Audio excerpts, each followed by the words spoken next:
George Hobiel are suing the father of their granddaughter, Jason Gray, for loans to pay bankruptcy fees and to buy a truck. Order. All rise. That's case number 49 on the calendar, the matter of Hobiel versus Gray. Parties have been sworn in. You may be seated. Ladies, have a seat. Mr. and Mrs. Hobiel, this is your daughter's boyfriend. They have a child together. I assume this is your daughter. Is that correct? Yes. Is your claim that you made 2 loans to Mr. Gray, one for a truck, which you have since possessed, and one for fees concerning a bankruptcy? Mr. Gray says that the truck was never in his name. Truck was always in your daughter's name. When they fell behind in payments, you asked for the truck back. You took the truck back. It was never actually his truck. And with regard to the bankruptcy fees, he said that there was never an expectation that you were going to be paid back any money that you did in fact give him. He wanted them to start fresh, and you made a gift to him of that money. Let's talk about the truck. In whose name was the truck titled? Truck was titled in my daughter's name, Jennifer Marie Hobiel. My husband and I were the lien. If it was Mr. Gray's truck, why wasn't it titled in his name? He owed DMV fees, and there was all kinds of problems that he had. He had marital problems, he had bankruptcy problems. The problems that he had, he could not put the truck in his name. Had he filed for bankruptcy before he got the truck? No, he had not, ma'am. Okay, Jason, let's come back to you. Listen to me. You got the truck at the same time your girlfriend got a car. Yes. And both of those came from her parents. Yes. Because I read the papers and I put 2 and 2 together. So you drove the truck. Yes, sometimes. Most of the time I did. Don't play with me. I'm not playing with you. Everybody drove that truck. Who's everybody? She did. Her ex-husband did. Everybody drove that truck. He drove it. I wasn't the only one that drove it. What kind of work did you do? I did tree work at the time. And how did you get to work? I either had the company truck or I drove that truck. What company gave you their truck to take home? It was my brother's company. What company gave you a truck to take home? Name of the company? Gray's Tree. And if I called your brother right now, would he say to me that he allowed you, while you were working for him, to take his truck home on a regular basis? Yes. He would? He would. Really? Yeah, really. Okay. We may try him later. Now, you want to tell me about the bankruptcy fees that you claim to have loaned him? When was that? It was May of '08. He had asked for $1,100 for bankruptcy. He needed it immediately because his wife was going to file for all the bank charges that they had, and he had another vehicle that was in there, a Dodge Durango, that had to be repossessed, and he was going to have to pay $8,000 to $9,000 on that. If Jason Okay, so he needed $1,100 in May of 2008, 2 years ago. Yes. Now, in March of '07, you claimed that you registered the truck. Yes, ma'am. And how much did you take out on the truck? I got a convenience check for $3,000. Okay, and between March of '07 and May of '08, how much did Mr. Gray pay on the truck? $400. So a year and a half after he made literally no payments on the truck, and I assume you were making payments on the truck. Yes, I still am. You gave him more money. Yes, because otherwise he was going to get hit with the fees from his wife, and he was going to have to pay for his Dodge Durango. I heard the story before. Okay. After you gave him the $1,100 in May of 2008, when was the next payment on anything from Mr. Gray? Nothing. Well, then where have you been for the last 2 years? Well, he assured me that in 2009 he was going to get a large sum of money from his taxes and that he would pay me then. Well, I was very lenient with them. I have done everything in my power to love my daughter, even though I felt that she got hooked up with a loser, a drunk, and that's what I felt about him all along. I felt that this was a bad choice that she had made, but she's my daughter, I loved her, and now she had a child by him. And so we felt that we could give him a fresh start, even though we didn't think he was the nicest person on the face of the earth. My husband working in corrections, we thought, well, we'll give him another start. It was a verbal agreement, no need to have anything signed because I will trust you. And I did. And they faithfully said, he's very manipulative. He paid nothing. He paid nothing. Ms. Hublot, he paid nothing. He paid nothing. Listen. He said nothing. He made no arrangements. Every time I kindly said, could you please come over and let's talk about this? What do we need to talk about?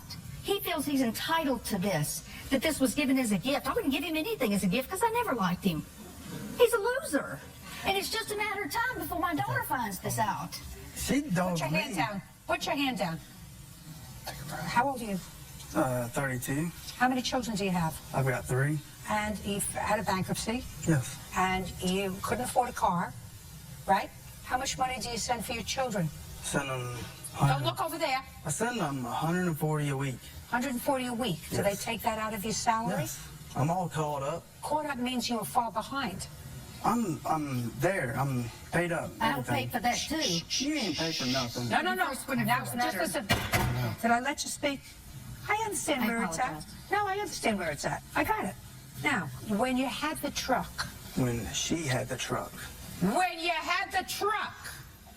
did you take the truck off-road? Yeah, it was a woods truck.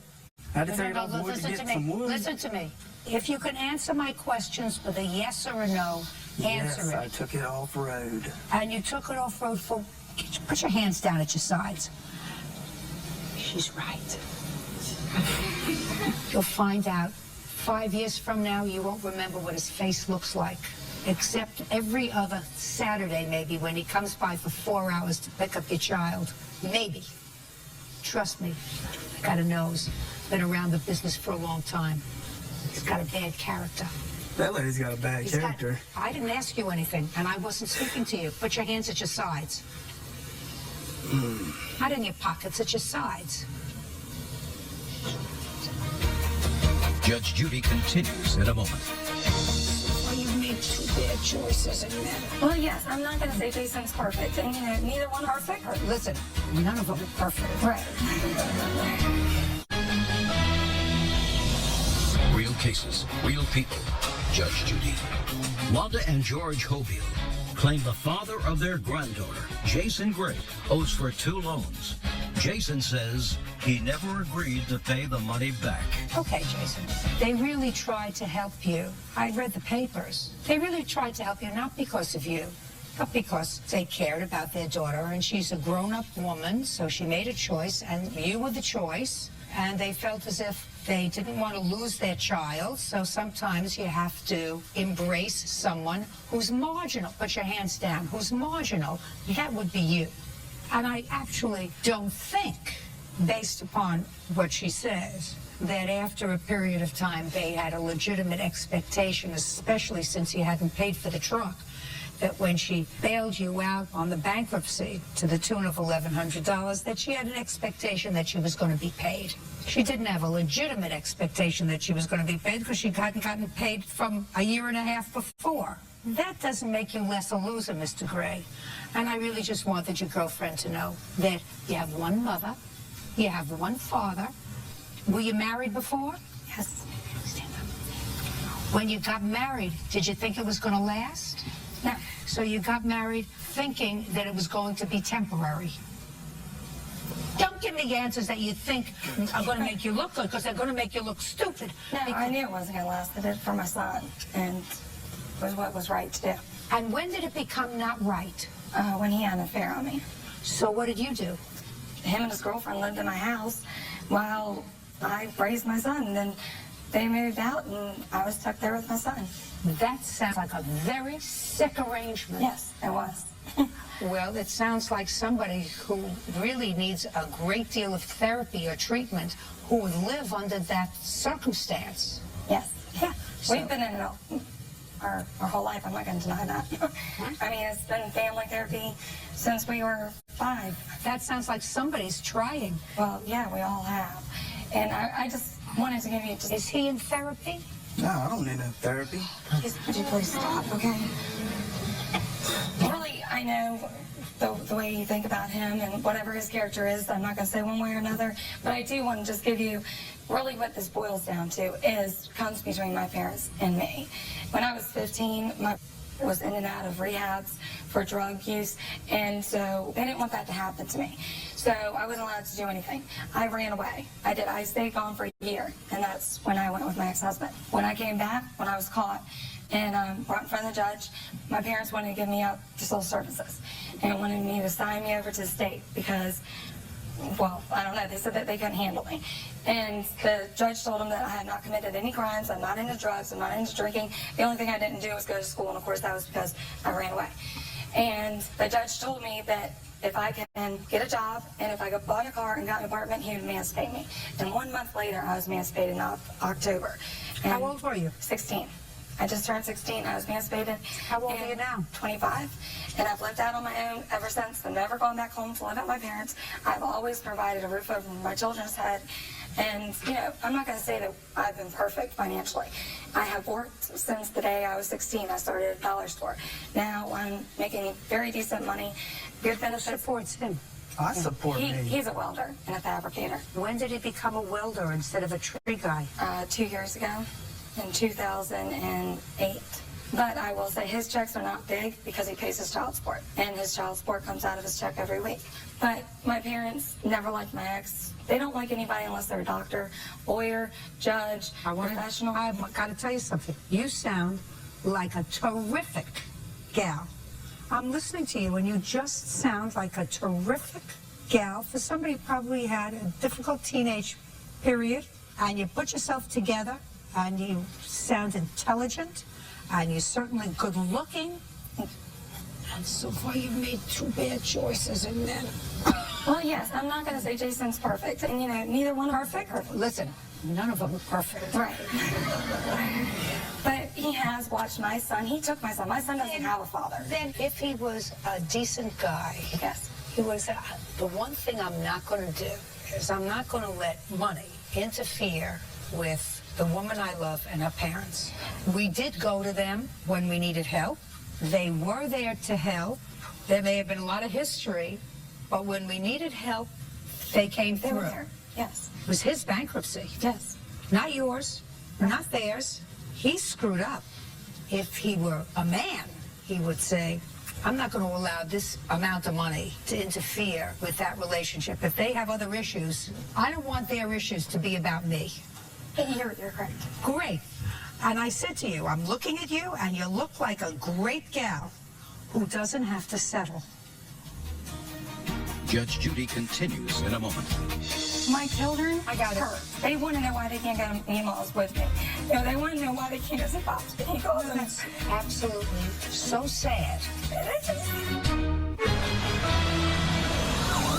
Real cases, real people. Judge Judy. Wanda and George Hobiel claim the father of their granddaughter, Jason Gray, owes for 2 loans. Jason says he never agreed to pay the money back. Okay. You know, sometimes it's better to be alone. Sometimes it's better to be alone. He is a great father. I mean, I go to school full He's a time. great father. Then he'd want his children to have affectionate grandparents that he evidently went over to when he needed money. He needed $1,100. You have a brother, Alan, the tree surgeon. Did he give you $1,100 that you needed? No. Did he give it to you? No. He's related to you by blood. You're not even married to her. You have a father? Yes. Did you go to your father? No. No. I went to my brother. No, listen to me. Jason, you got where I'm going? Strangers bailed you out. Strangers gave you $1,100. May I just... Yeah, sure. Tell me.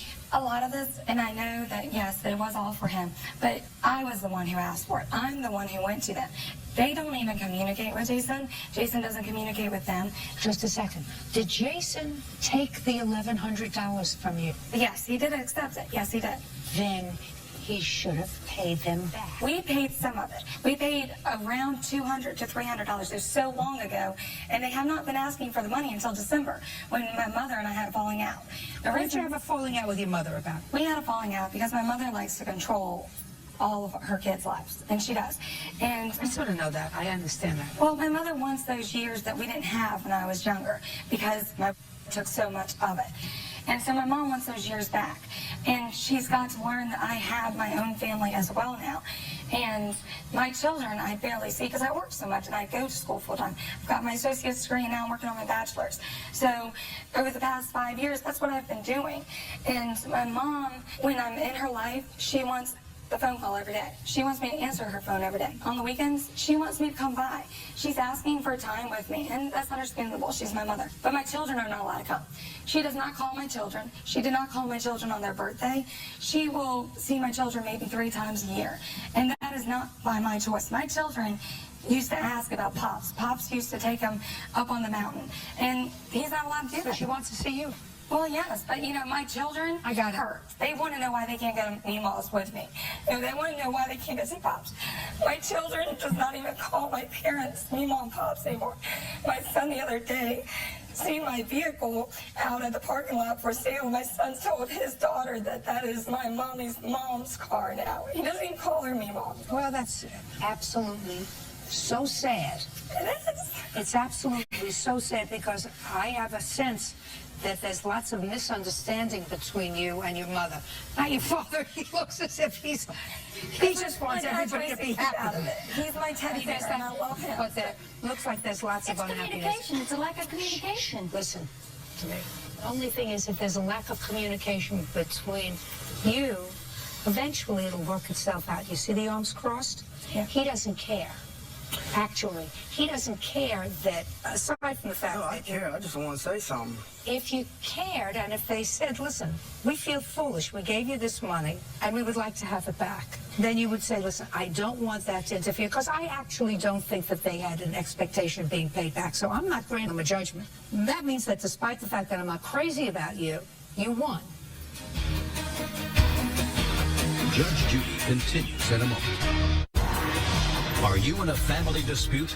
Go to judgejudy.com or call 1-888-800-JUDY. Okay, Jason, you can win or you can lose.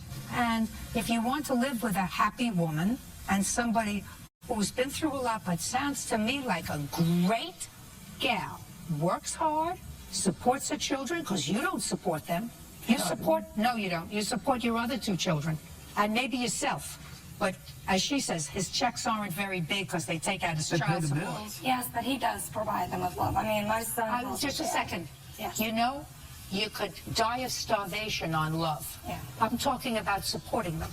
You support them, and not only do you support them, according to what you tell me, which I believe, but you also say, listen, I want to get my degree, I want to move my life forward in a different direction. Yes. All sounds great. All sounds terrific, and we can never go back to the past. You know, if there was a child that took a great deal of attention, sometimes that happens. Whether it's somebody who's physically sick, who has MS or MD or has cancer, sometimes, you know, a drug addiction takes more emotional fortitude very often than a physiological illness. So I'm sure that if they had to do it all over again, they may have allocated their time a little bit better. But that's history. And when you were in trouble and you needed something, they were there for you. So try to work it out. Are you the other daughter? Yeah. Yeah. I was there in the middle for No, just a everything. second. You get along with your parents? Yeah, I do. Get along with your sister? It's been rocky because of everything going on, but I try and maintain at least somewhat of a relationship to see my niece and nephew. And do you? Yes, I do. Good. I'm glad. Goodbye. Why you excused? You may step out. Judge Judy continues in a moment. And on the next Judge Judy, Johnny Rogers is suing the father of his girlfriend's children, Donnell Little, for making a false report to Child Protective Services and for handing out defamatory flyers to his neighbors. Order. All rise. That's case number 35 on the calendar, the matter of Rogers versus Little. Thank you. You're welcome, Judge. Parties have been sworn in. You may be seated. Ma'am, have a seat, please. Mr. Rogers, this is your girlfriend, I assume. Yes, ma'am. And your girlfriend has 2 children. 3, Your Honor. Well, 2 of them are his children. Yes. How long have you and this young lady been together? About 18 months. And you live together? Yes. It is your claim that Mr. Little filed maliciously a false child protective complaint against you. Yes. And in addition, he put up some flyers around the area He didn't put them up, he handed them out. or handed them out. And what they did was to describe a prior I assume, criminal conviction that you have. Yes, ma'am. Mr. Little says he was legitimately concerned for his children and he had an absolute right to file the Child Protective Services complaint. That's what the case is about. Yes. You acknowledge that you called Child Protective Services. Yes, ma'am. You're going to tell me why. I called because... Look at me. Don't look there. Okay. Look at me. All right, how you doing? Don't ask me how I'm doing. I'm doing fine. I'm sorry. I called because she dropped my sons off to me.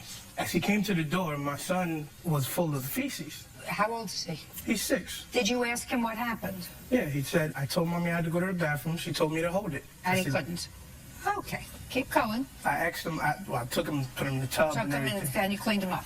Yes, but she didn't have no bag for him, like no clothes, like spending the night, because he stayed till Sunday. So it's like, why would you bring them over and you don't have no clothes for them? Well, when is your normal visitation, Mr. Little? His visitation is each and every other weekend, because I do music, so sometimes I don't have Okay, time. so you have visits every other weekend for the weekend. Yes, Why don't you have clothes at your house? I do. I do. Fine. So you changed them. Yeah. So she didn't have to bring clothes for him to spend No, the but, night. You have clothes you at know. your house. So he had an accident. Yeah. Keep going. I'm listening. Okay, so this is not the only time CPS been involved. Okay. I'm asking you, what were the things that happened that caused you to call Child Protective Service beside the accident Besides that the he had? accident, they come dirty. Their clothes is dirty. Their socks look like they had it on for 2 weeks. Keep going. I bathe them. The dirt in the tub is like they played in mud all day. And then I'm asking her why my kids have to come here dirty. Outside clothes supposed to be dirty. Not your Keep inside. going. You want me to keep going? Keep going. I want you to tell me what caused you to call Child Protective Services. Oh, because of that. They was dirty. They filled with this and dirty and everything. So you called because your children were dirty. Yes. And because he had had an accident in his pants because his mother wouldn't pull over or take him to a bathroom. Yes. Why didn't you go and file for custody of your children? I'm going to joint custody. No, not I'm going to. No. I'm, as we speak now, process. Because I haven't seen my son. When did you call Child Protective Services? December. When did you file for custody? In January. And what's the status of that case? They didn't call us yet to come to court or whatever yet. And you went in and filed what kind of a petition? I filled out first the violation because I hadn't seen my son in a month. Just a second. You saw your sons December of 2009. Okay. What kind of petition did you file in January 2010? First you told me custody, then you said violation. Violation that she violated for not letting me see them. When was the last time you saw them? A month ago. So you saw them in January. No, I haven't been seeing my son. I be on the road a lot. I see them if they outside. Stop by like going outside, not them coming over spending the night. What do you mean you've been on the road a lot, Mr. Little? Shows, I do shows, musician. How much child support do you send for them?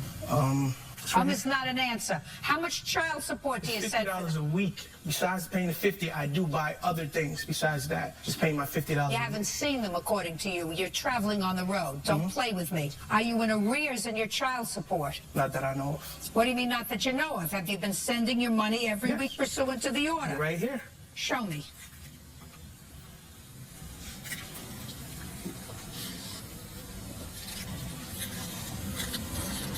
Take this back. I'm not interested in this. I'm not interested in this. This is what fathers do for their children. I assume that those are receipts for clothes and things that you bought. Yes, ma'am. I'm not interested in that. Okay. Stand up. Over there. Your last name is? Tunley. Miss Tunley, you get $50 a week from him? No. I've been getting the money since the court ordered it from the Child Collection Service. Since when? Since October 13th of last year. Of last year, since Yes. October of '09, it's been coming directly to... Child support. And you send it to child support? Yes, ma'am. All right, well, there look like there may be a couple missing. I doubled up, but if you look at it, it says 100. But for the most part, he's current in his child support, which is $50 a week. Is that right? He has arrears. For the most part, Yes. he's current. Okay. Do you work? No, not no more. How do you support your children? I was on unemployment. It just stopped, so I'm still looking for work as of now. Now, prior to the money going to child support enforcement, were you ever taken to court for arrears in child support? No, ma'am. Is that correct? Yes, ma'am. Now, Ms. Rogers, you indicate to me that you can prove to my satisfaction that he called Child Protective Services maliciously. Your Honor, I got a tape recording. He knows when he calls the house that everybody's recorded because this is where I do my business. Is what you're telling me that you recorded his voice? Yes, I recorded him in a conversation about why he called CPS. I'd like to hear it. Want to give it to me, Bert? I say something to that? No, Okay.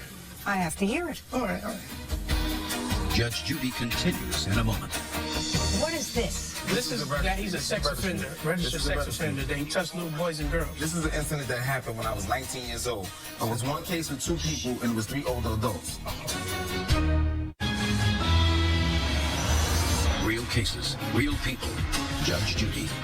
Jelani Rogers claims the father of his girlfriend's children, Donnell Little, made false accusations to CPS and passed out defamatory flyers to his neighbors. Go ahead. Sacrifice his time, his life. So don't tell me about what I'm sacrificing and you don't know what my plans are. You made me a part of it when you called CPS. You became a part of it because the nigga wanted to speak her mouth and say what the she said. Same way she said and say, oh, you told me call CPS? Fine, I call CPS. That's the same he just did. So we want to call tit for tat. Tit for tat. But that's like calling the police and you're against the rapper. That don't fit. Is that it? Yes, ma'am. What did she do to you, Mr. Little? First of all, What did she do to you, Mr. Little?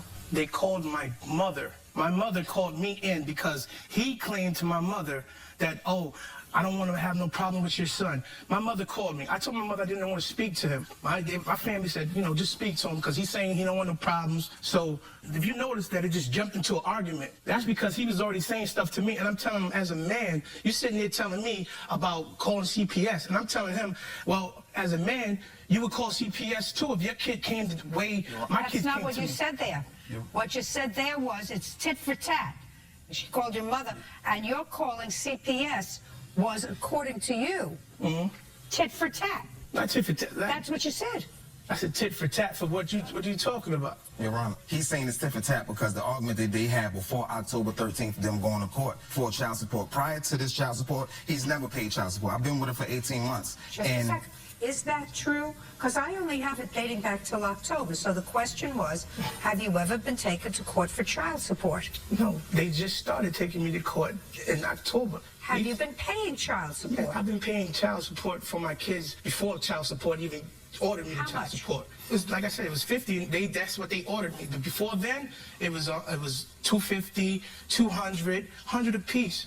It was So why are you only paying $50 now? that because Because he's a liar. the reason I'm No, if you were paying $250, Mr. Little, why Why are am you I paying only $50 paying now? $50 now? Because when I went to child support, they asked me, what do I have to show? I proved all my receipts. On top of that, I have bank statements, but I have CDs for my kids for when they get older. There's money in the bank account for them. So it's right. I've been paying what I'm supposed to have been paying. So, you know, the judge looked at it and was like, well, Ms. Tunley, he is doing what he's supposed to do. Did you file tax returns last year? No, ma'am. Why not?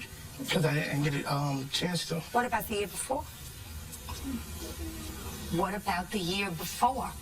No. Okay. Now I'd like to see the complaint that was sent to Child Protective Services about you. What I have here is...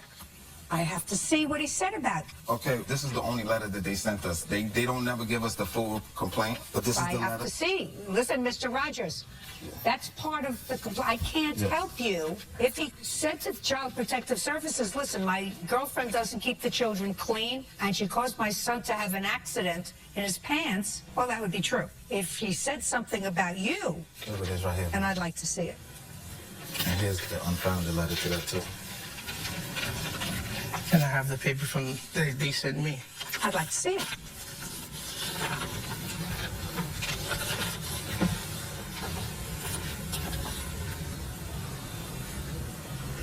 Did you call Child Protective Services on him? I never called Child Protective Service on him. Well, is what you're telling me somebody called Child Protective Services about you? Yes. Well, who do you know did that? Them. How do you know that? She says she didn't. Did you? I didn't. I don't know what this is about, sir. All I know is he was made the subject of a report that you acknowledge that you called in.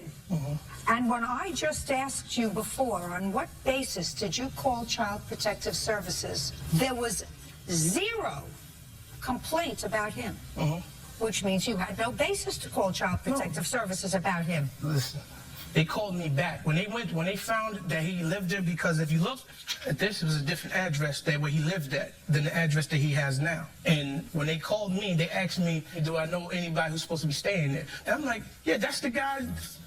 I had this. I just pulled this off from the school, because the school find out what he is and what he does. I don't know what you're talking about. Excuse me, Your Honor. First of all, he knew about this, what he's trying to say, in the summertime. What is this? This is that he's a sex offender, registered sex offender, that he touched little boys and girls. He was going around just what he said. He was going around. This is an incident that happened when I was 19 years old. I made a mistake at 19. Twice. I apologize for Twice. it. It wasn't twice. It was one case. It was one case with 2 people, and it was 3 older adults. Judge Judy continues in a moment. I think you're all scamming the system one way or another. And I think there's a certain psychology that I'm seeing that's going on, and it's making me very uncomfortable. Real cases, real people. Judge Judy. Jelani Rogers says the father of his girlfriend's children, Donnell Little, owes for making false accusations to CPS and for defaming his character. How old are you now? I'm 30, about to be 31 next month. Is this the last time you were arrested? No, it wasn't. I got arrested on an unrelated fighting charge 3 years after that.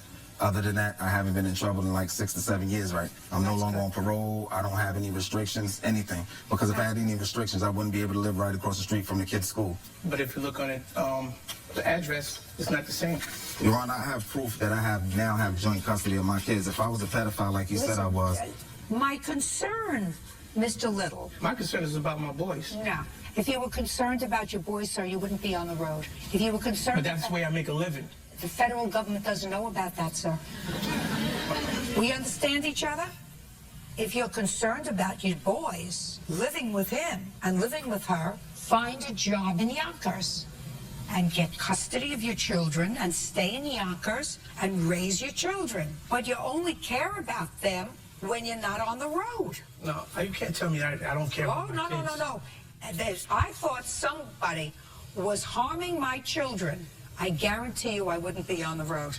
If I thought my children were being molested or not cared for, I would have been in the courthouse, sir, last summer. I am in the courthouse. No.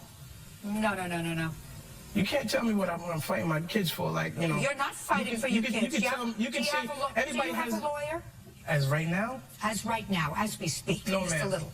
Well, since you don't pay taxes and you pay practically nothing in child support, then you should have enough money to have a lawyer to file an order to show cause alleging that your children are at risk and you want immediate custody. Well, if the you court... haven't seen him in a month. Ma'am, if the court...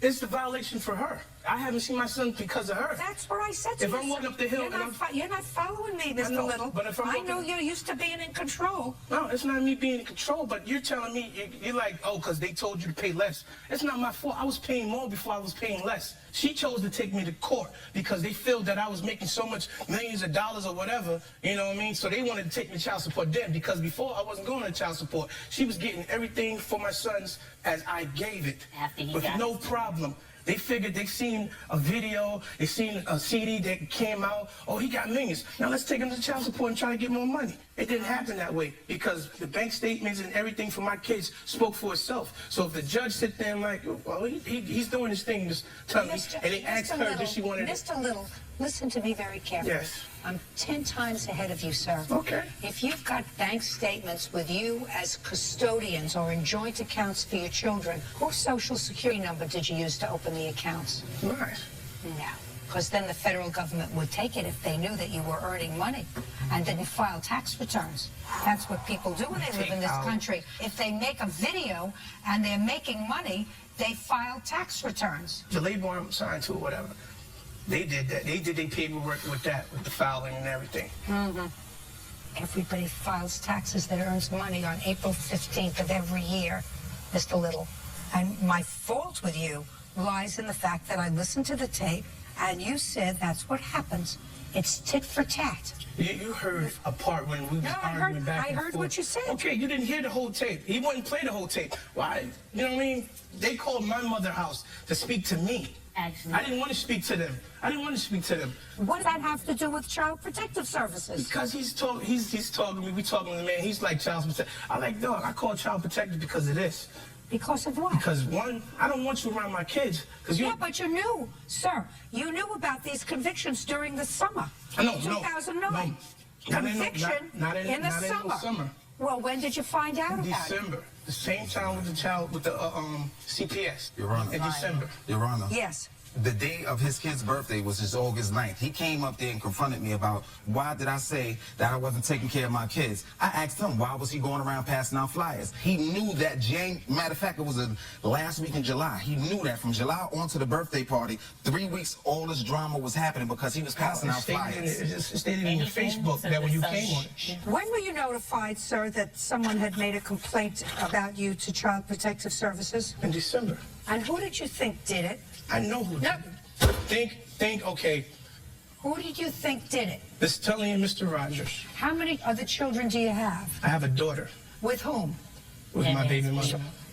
With my other baby mother. Have you ever been in court with the mother of your daughter? No, ma'am. Do you support her? Yes, ma'am. How much? a lot. He lives here. Sit down. Judge Judy continues in a moment. Want justice? Go to judgejudy.com or call 1-888-800-JUDY. How much? Whatever my baby moms tell me that she needs this for my daughter, she needs pictures, she needs this or that, whatever. I think that you called Child Protective Services on him out of spite. Oh, no, ma'am. But I also think that you probably all deserve each other. I think that you probably use Child Protective Services as a weapon. This is not the first time. I think that you all use Child Protective Services as a weapon, and I think you're all scamming the system one way or another. He works, he's not supposed to live there, you get public housing, you get food stamps, which all of which you didn't tell me, you also get unemployment insurance, that's what you told me. You haven't paid taxes in years. There's a certain psychology that I'm seeing that's going on and that's making me very uncomfortable. So there's no question in my mind, Mr. Little, that you called on this one occasion Child Protective Services on Mr. Rogers out of spite. As you say, tit for tat. But I'm not sure that you were the only one who did it. So on your complaint, Mr. Rogers, I'm awarding you $500, not $5,000. Do you understand? Yes. That's all. Steve, you may step down, sir, and wait here. Judge Judy continues in a moment. And on the next Judge Judy, Jason Sparks is suing his ex-roommate, Renee Esky, for assaulting him with a beer bottle and then having him falsely arrested. Order. All rise. That's case number 18 on the calendar in the matter of Sparks versus Esky. Thank you. You're welcome, Judge. Parties have been sworn in. You may be seated. Gentlemen, have a seat, please. Miss Esky, what do you do for a living? I'm a waitress. Who do you work for? The Greek Corner on Orange Avenue in Orlando, Florida. How long have you worked there? I've been there now for 4 months. Prior to that, where were you working? I was working at a club in Orlando. What kind of club? A nightclub. Doing what? Serving. How long were you there? I was there on and off for about 8 months. What does that mean, on and off? I didn't always work there full time. I had taken a couple breaks. How do you get to work? Now I take the bus because I don't have a How did you get to vehicle work anymore. then when you were working at the club? I used to have a Toyota Avalon. So you had a car? Did you have car payments? Yes. Did you have insurance? Yes. You had rent? Yes. And you were still able to work part-time? Yes. On and off? You have any other source of income? No. Mr. Sparks, you answered an ad on Craigslist and rented a room from the defendant, claims she assaulted you, and in addition, she had you falsely arrested. This happened almost a year ago. You want to be compensated. Yes, ma'am. Where have you been the last year? Well, I was arrested and I had a charge against me, and I was waiting to that fizzle out before I made any commitments to filing a lawsuit. You had a charge against you emanating from Miss Eske's complaint? Yes, ma'am. And when was that resolved? It was resolved December the 8th, 2009. Can I see the complaint that she filed against you, just so that I have the information, and then you can start from the beginning? Yes, ma'am. While you're looking for it, you want to tell me when you answered this ad on Craigslist? I actually answered the Craigslist ad in the 1st of September. Where were you working in Orlando at the time? I work as a subcontractor painter. I've been working for the same company for going on 9 years. Okay. I'll just take, if you have a copy of the police report. I do have a copy of a police report. That was the night in question that I was attacked. The police came to the hospital when I was admitted. Let's go back for a second. Okay. All right, so you took the room eventually, and when did you move in? September the 16th, I believe it was, Your Honor. Okay. I was very impressed with the place. Tell me about the assault. On September the 27th, I was taking a nap. I'm a football guy, so Sundays I dedicate my life to watching football on Sundays. So I was in my room watching television, watching football, and at some point I dozed off and I fell asleep. Around 2:30 that afternoon, Renee came into my room and grabbed me by my shoulder and started cursing me, calling me names and asking me what happened to her money. You stole my money, you stole my money. She then proceeded to go to my closet, pull out a bunch of clothes, start ransacking my room, picked up a belt, which I had a buckle on it, and she started beating me with the buckle, beating me hard with the buckle. Her witness was there. I'm not really sure what role he was playing, and it was happening so fast. I got around him, and I went outside. Renee and her witness came outside a couple of minutes later. I saw them drive off the property, and I went to a friend's house. 4, 5, 6 hours later, I came back to the apartment. No one was there. Went to my room, and the reason I went back to the apartment is because I had paid my rent. I had really nowhere else to go. I had put all my money into this. I come back, like I said, Sunday evening. No one was there. I got up Monday morning. I had a huge bruise on my arm. I had to work. I don't never miss a day of work, ever. Went to work with Bobby. Came home that evening. No one was there. About 8:30, Renee comes in. I'm in my room. I pretty much just stayed in my room the whole time I was there, either there or out on the balcony overlooking the swimming pool. It was kind of comfort zone for me. But at this point, I was in my room, and Renee knocked on the door several times. I told her I did not want to speak with her. She persisted on knocking on my door. She wanted to resolve it. So I gave her the benefit of the doubt, and I walked outside on the balcony and spoke with Renee and her witness as well. About 5 minutes as we were in the conversation discussing... Tell me about the conversation. The conversation was basically like she was sorry, she was apologetic, she didn't think that I took any money from her, she had went out, she was drinking. I blew it off. I didn't know really how to react. I was really shocked on how someone could do something like that. I'm just the facts. Okay. Just the facts. Well, we had the conversation. The conversation lasted no more than about 4 or 5 minutes. Someone rang the doorbell. Renee and her witness got up, went to the door. I'm still out on the balcony. A gentleman walks in the apartment with these gloves on, like sort of like a motorcycle glove type. I can only see him through the sliding glass door. They three proceed to her room, and they don't come out of her bedroom for 3, 4, or 5 minutes. I started getting that eerie feeling. I felt really weird. I had a terrible feeling about the whole situation, so I said, okay, I'm going to make my way to my bedroom and just leave it at that and stay there. I just had a bad feeling about it. I got the bad feeling. So about 5 or 10 minutes later, there was a beating, a banging on my door. I heard her witness call my name. I then said, I don't want to talk. I don't understand what's going on. Within seconds, the gentleman with the motorcycle gloves busts into my room, has me cornered, takes 3 swings at me. He misses. I don't know how he missed. Call me Rocky Balboa. But I dodged him, and I got around him. Her witness was standing behind him. I got past him. I went into the foyer. As soon as I got into the foyer, Renee was standing there, and she threw a beer bottle. It shattered on the corner of the baseboard right there, striking me in the foot. I must have maybe stepped on glass on my way out, called 911, had a neighbor call 911. You have that report as well? I have the 911 entries. I'd like to see it. Judge Judy continues in a moment. He went to his closet and got a metal pipe out of the closet. He goes, I don't hit women, but this pipe does. And he was swinging it like this into his hands. I ran to my room, locked the door.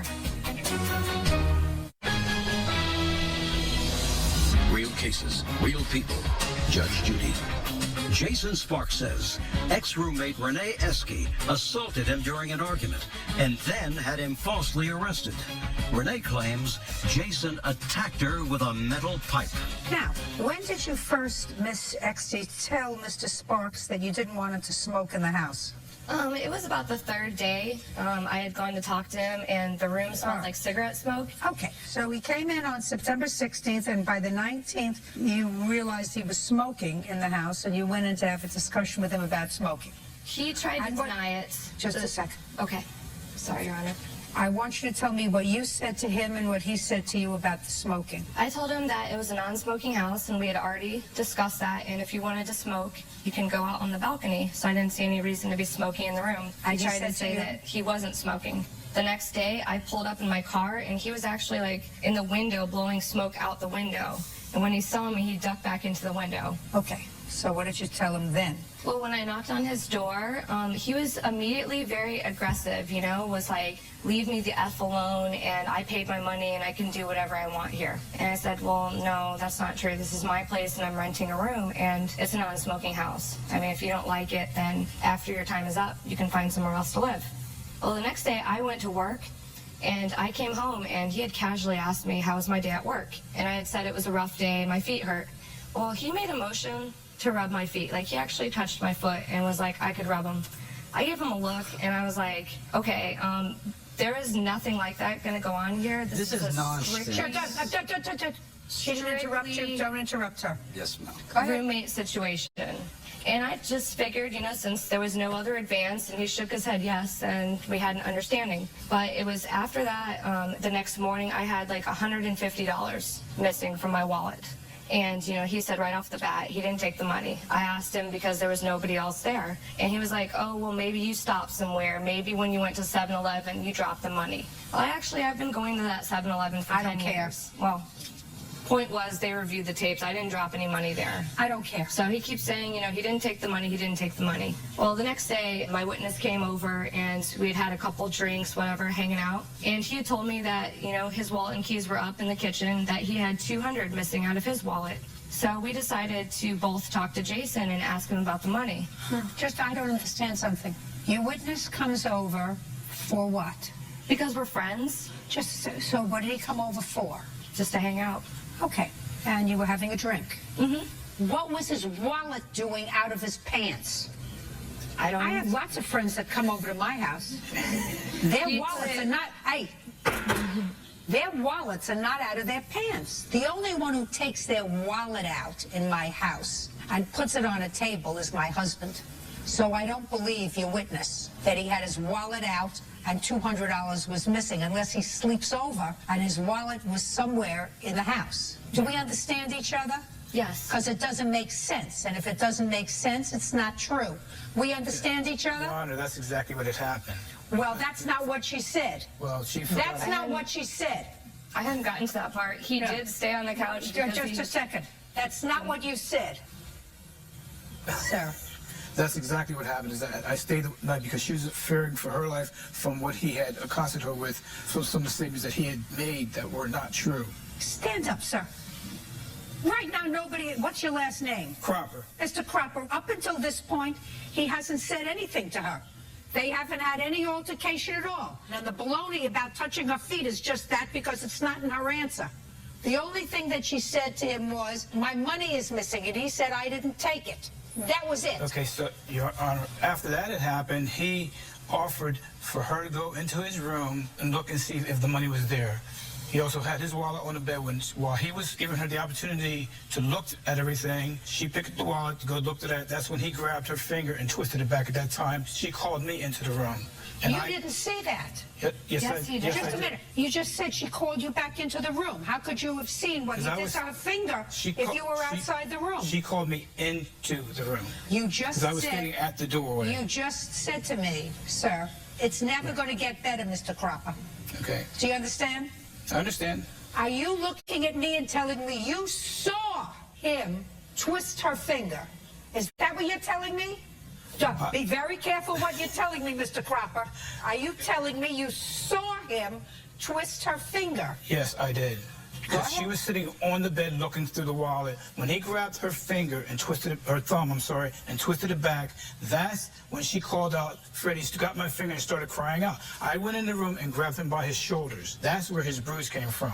Where were you? I was right at the doorway of his room. I wasn't What were you doing at the doorway of his room, Mr. Because Crocker? when we confronted him about the money, Jason said, feel free to search anything in the room. And I didn't enter into the room. I looked through everything. He only had a problem when I got to the wallet, because he's standing there in the doorway too, watching. Who's standing in the doorway? They were both standing there watching me search. I didn't find anything when I got to the wallet. Ma'am, I was actually These two. asleep taking a nap. No, he wasn't. And she busted into my room and picked me up by my shoulder, and he was right behind her. She went to my closet, started ransacking my room.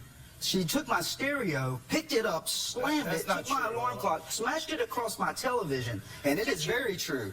My witness seen the damages that happened in my room. I took him my alarm clock that she dismangled across my television. Well, the television set is one thing, and an alarm clock is something else. I understand. So we don't have anything in here.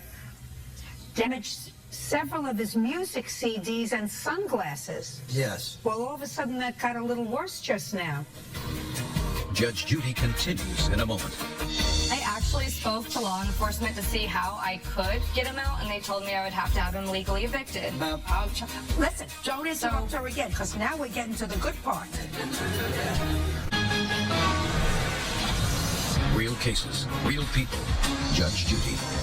Jason Sparks is accusing his former roommate, Renee Esky, of attacking him with a beer bottle and then having him falsely arrested. Okay, when, Mr. Cropper, for the first time, did the defendant tell you she wanted the plaintiff out of her house because of his smoking? From my recollection, it was after, it was never because of the smoking that I can remember. That was one of the reasons, the main reason was the pipe. That's not what I asked you, Mr. Cropper.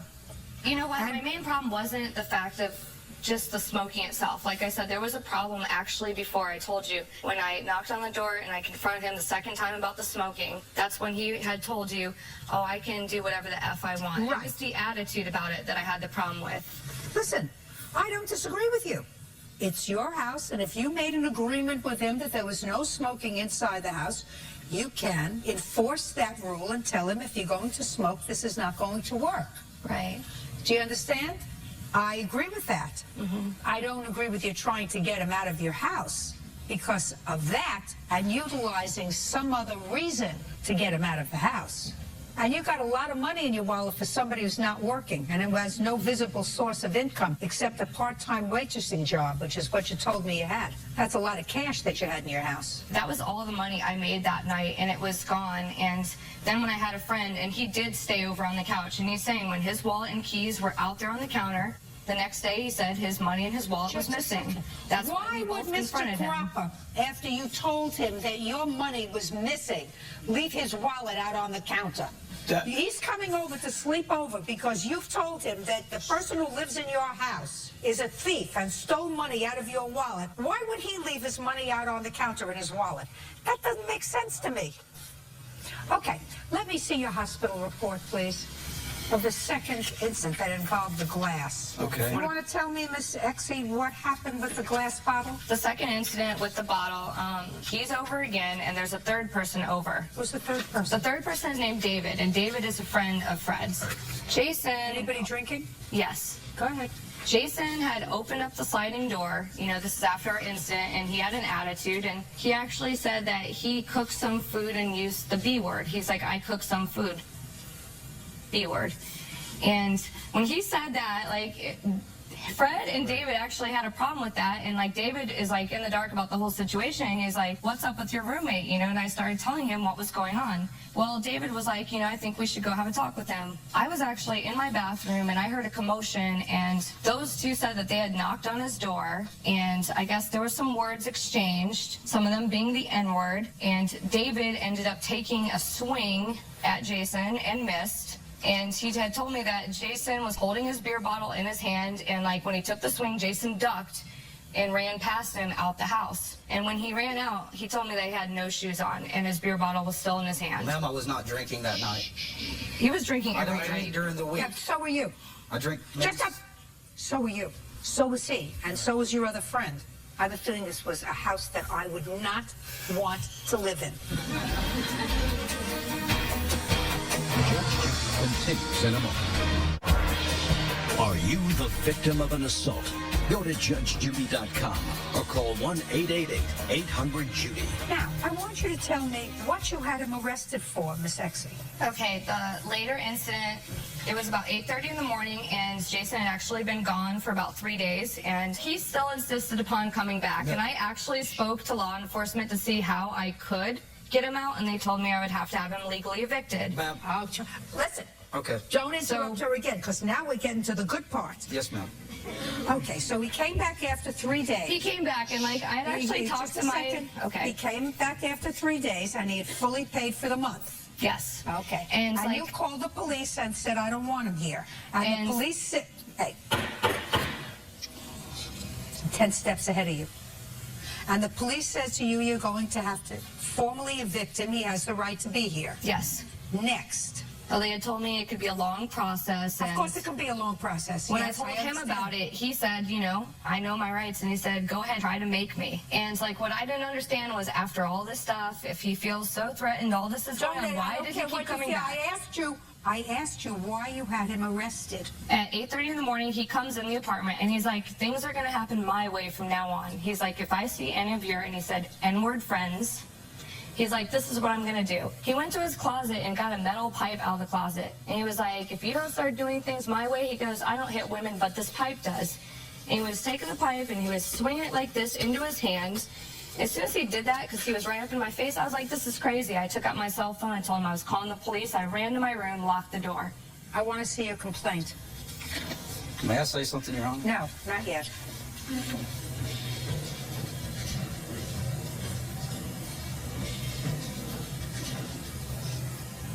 Okay.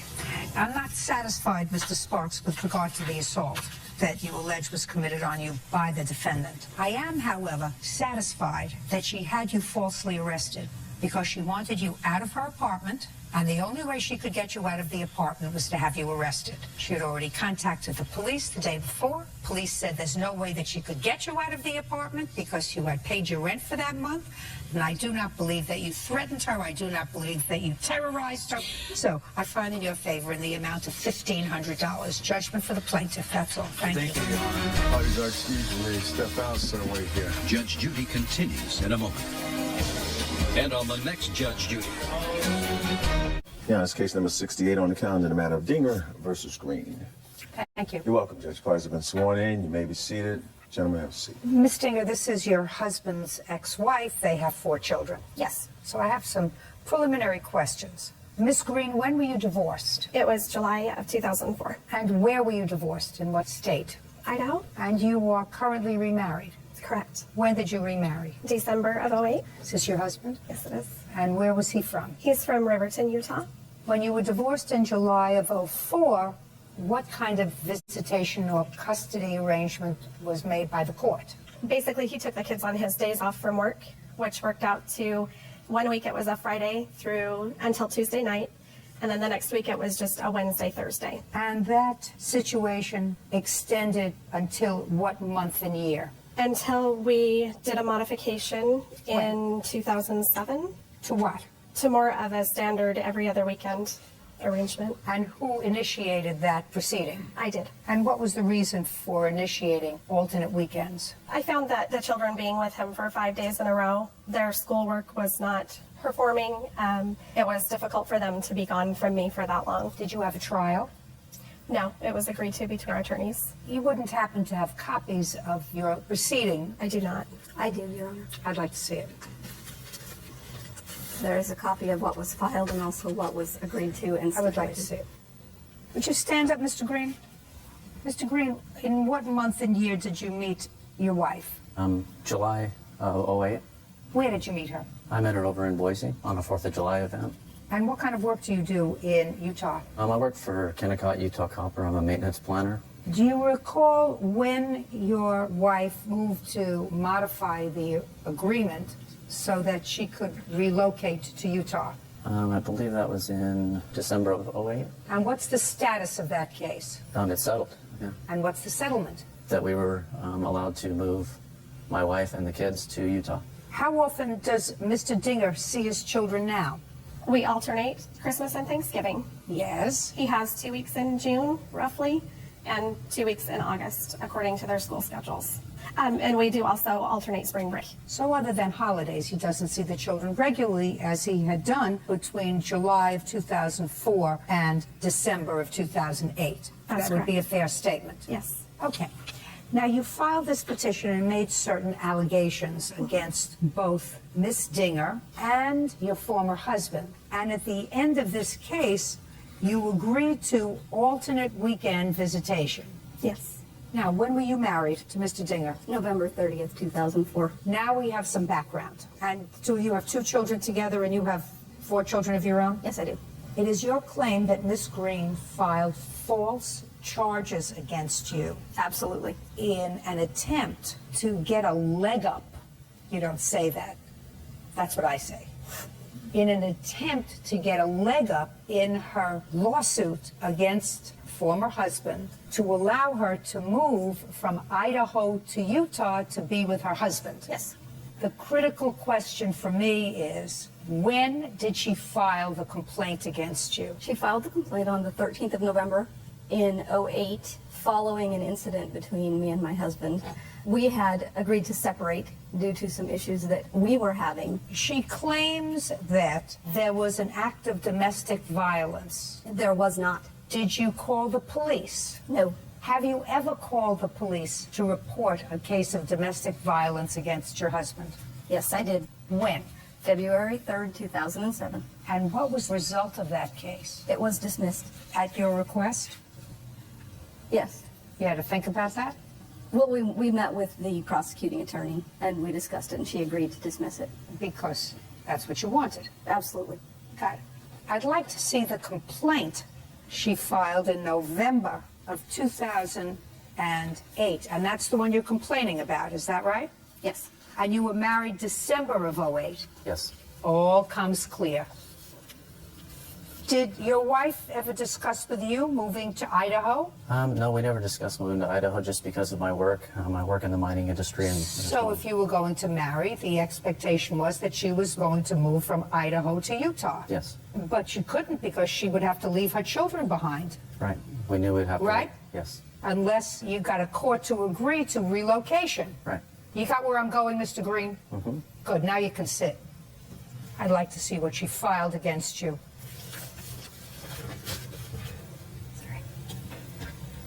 I've got the complaint as well that I filed with the court. I'd like to see it. You would agree with me that your timing was serendipitous, madam. You know what that means?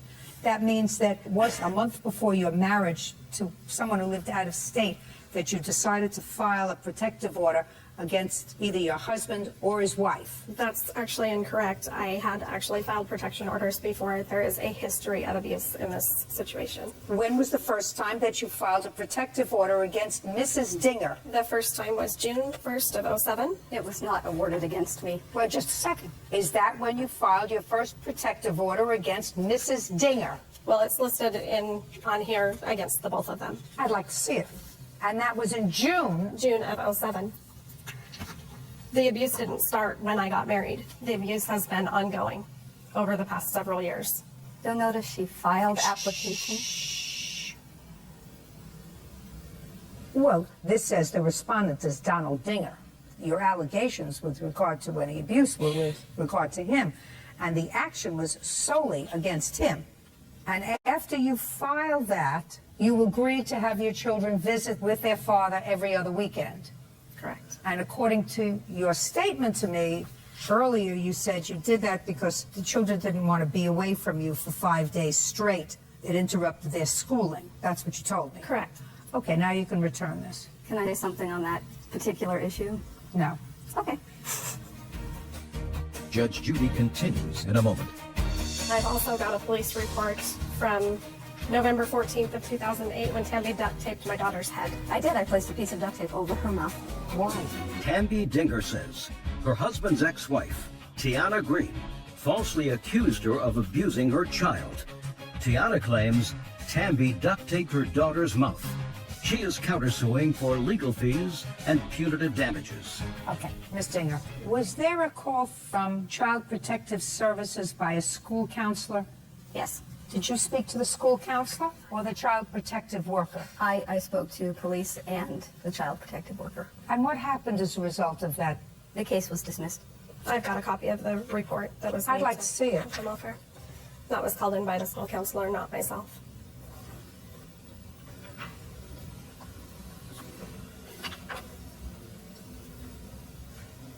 Oh, well, my dear Miss Dinger, this says that the school official saw fingernail marks on the child's face. That's what it says. Yes, I've seen it. It was called in by the school. It wasn't called, it was observed by someone at the school. It's not the first time the child has made similar allegations. At one point in our home, she was sucking on her arm to give herself a hickey, which would turn out to look like a bruise, and informed her younger sister at the time, I'm going to tell the school counselor tomorrow that Tamby did this to me. We proceeded to the school the next day, which was a different counselor than this, to explain. Okay, so it's a complicated issue. Absolutely. If what you're telling me is that the child made up a story. Absolutely. And the child made up, according to you, this story so that the fingernail marks in the child's cheek were as a result of her hurting herself in some way. But that's the story that she told the school guidance counselor. Yes. Then the school guidance counselor has an obligation to call Child Protective Services. Absolutely. And as the child's mother, even though I think that there was an ulterior motive on her part, she has an obligation to protect her children. Do you understand? I understand what you're saying. Either she's going to say, my child is a liar, which is possible because they do lie, or I have to go along and believe her, especially since I know that there has been some domestic violence in that house, right? Yes, Your Honor. Yeah. Anyway, that's your lawsuit. Your lawsuit is that she had no right to file these charges against you. In similar allegations that have arisen against her household, she has told police that her child is a liar. It may be, but she has an obligation, as does the school, Ms. Dinger, to call in a report, and she has an obligation to seek a protective order. She does, even though the timing couldn't have been more perfect for her. Do you understand? I do. Why is she, I have continuous emails where she's asking us to take the children following each incident that she reports. She needs to travel, so she wants us to take the children for her. She dismissed the protection order herself. The temporary one was awarded as is done. She dismissed it. And she dismissed it, and then she decided to pursue her case in the family court to relocate. Absolutely. Exactly. 15 days after dismissing it, asked us to take the children again. Show me. I have numerous emails here. No, I would like to see, after she was advised by the school counselor that there were finger marks on the child's face, and after she filed for the protective order, I would like to see an email where she asks you to take care of the children. Wednesday, the 7th of January, 2009. Can I see it, please?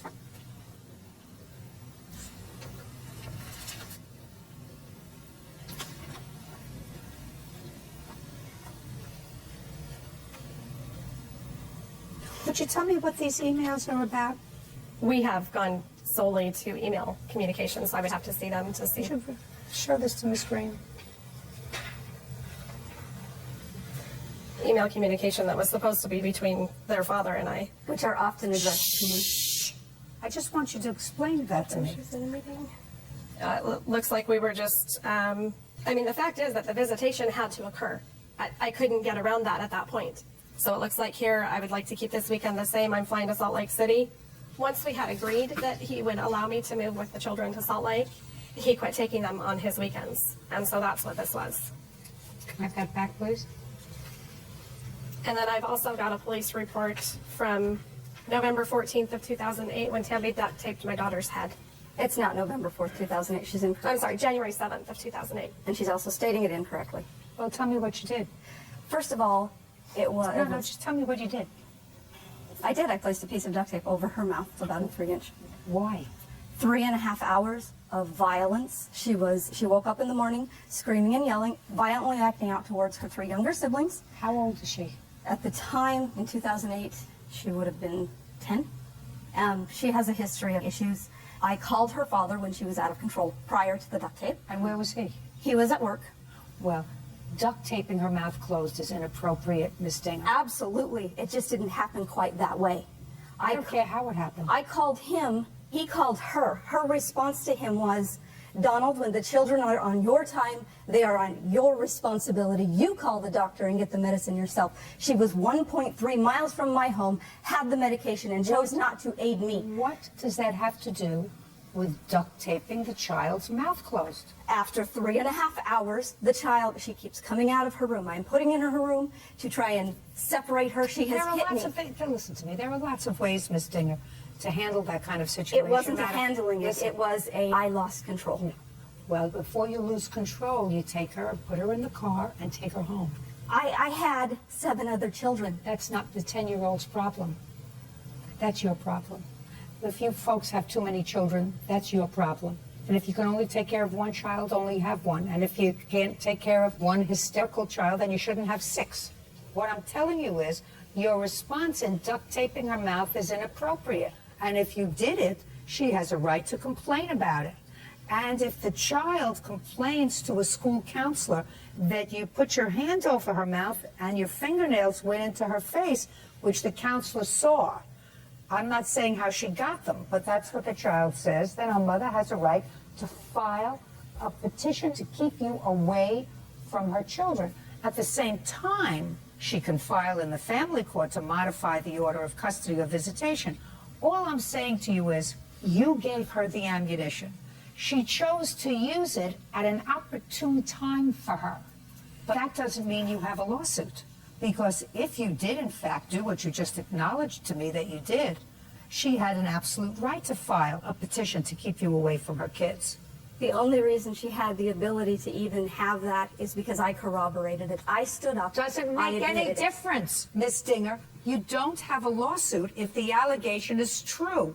Even though serendipity was sleeping in her corner because it came at a perfect time when she wanted to relocate her children away from their father because she was getting married. All happened at a very good time for her. That doesn't mean you have a lawsuit. Now, you have a counterclaim that I'm prepared to hear for about 5 minutes. Okay. I also have a recording just showing the volatility that she can. I don't need it. I heard it. I ruled on her case. Okay. Now I'm ready to hear what you think you have a lawsuit about. Well, I've got attorney's fees that specifically detail out my attorney's work on this protection order case. Well, my friend, you shouldn't have dismissed it. If you dismissed it, there had to be a reason. I followed my attorney's advice. Then go ask the attorney for your money. Did you file your attorney's advice when you filed it against her? Actually, I did that on my own. Did you file? Hey, don't play with me. Did you follow your attorney's advice when you filed it against her? Yes. Of course. Then you dismissed it on his advice. Yes. Then you refiled a petition to amend the order of custody to allow you to relocate, following his advice. Pay for your own lawyer. Okay. I've also got proof to the abuse that's happening up to Easter this year. Listen to me. Don't bring it to me. Bring it to family court. I intend to. That's not my issue. That's family court's issue. Were it not that Miss Dinger gave you the ammunition to file against her, I would have granted her application. 11 months prior, she filed complaints against you, but did not seek an order of protection specifically against you, only against him. You're looking at me with this look of incredulity. A mother does not duct tape the mouth closed of a 10-year-old. That's stupid. And I don't care whether it happened 11 days or 11 months before. I'm saying you gave her the ammunition to file the case that she did. The fact that she did it because it was part of a scheme to allow her to move to Utah just was perfect timing on her part. But she didn't make up the allegations. They were true. She did. They were true. Under oath. They were true. Her child complained to the guidance counselor that marks on her face were made by you with putting your hand over her face, and the complaint that you duct taped her mouth closed because her mother refused to bring her over the medication and you lost it is not an excuse. That's not why I did it. I don't care why you did it. And if you still think that it was appropriate, I do not. well, fine. Then you got to understand this. You gave her the ammunition. Do you get that? Goodbye. Party's excused. You may step out. It's case number 25 on the calendar in the matter of Clegg versus Olmsted. Thank you. You're welcome, Judge. Parties have been sworn in. You may be seated, sir. Have a seat. Mr. Olmsted, the plaintiff indicates in her complaint that you purchased a television set while the two of you were together, and you lived together for a period of time. You separated, and Miss Clegg indicates that you separated because she found out some things that she didn't know about you. Should that be a fair statement? You had the television set. The payments for that television set was still outstanding when she left. It was some $1,200 left. It was $1,257. And on whose credit was it purchased? Mine. You got the TV. Yes, ma'am. You want the TV? It's my TV, yeah. It's not your TV unless you pay for it. I did pay for it. Show me. What date did you separate? We separated in December December 2009. 2008. Okay. After December of 2008, she says that when you separated, there was $1,257 still owing. There was only $1,000 owed on it, and I transferred that money into her account in January. 2 transactions from my account to her account for $500 each transaction. She didn't pay it off in time. Then the interest kicked in. There's 2 transactions. There's one on the first day. There's actually 3 transactions to her account equaling $1,500. The third one was for a credit card that she said I owed her $500 on, so I paid that as well. Okay, explain that to me. He did transfer money into my account. It was for a credit card that he had on my name because he didn't have good credit, so he could not get any credit in his name. Well, how much was owed on the credit card at the time? There was $400. The balance was $1,000. There's $400 charge, and it says on her attorneys for his divorce. And he also owed me for his child's dentist that I was paying, which I have proof here also that I was paying. I'm not getting so involved in this complicated case. You understand that? Yes. And I want to know how much was owed on this credit card when you separated in December. $1,062. Take a look at this, sir.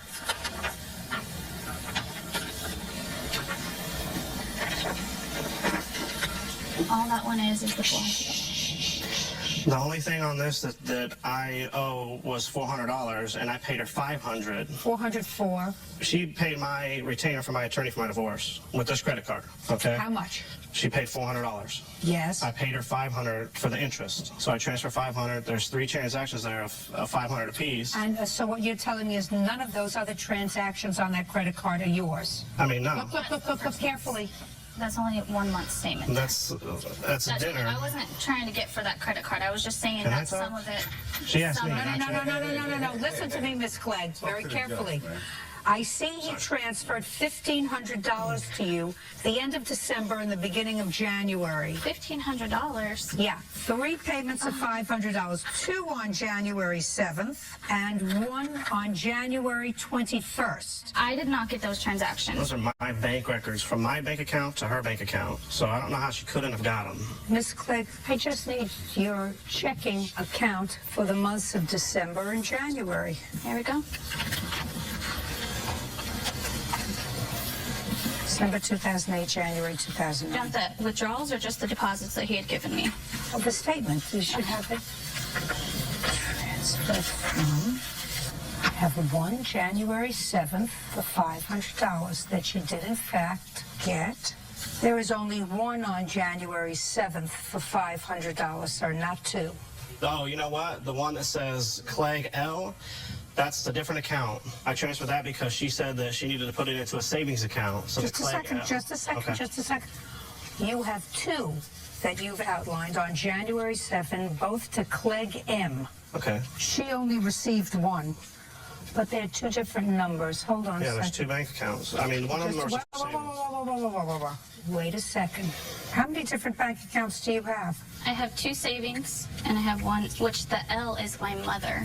That's where you told me to transfer it to. No. I have 2 different savings account yes, numbers. I do. I have 2 accounts. I have 2 that's different my savings mom's, and I have accounts. 2 other savings accounts. Show me those 2 savings accounts.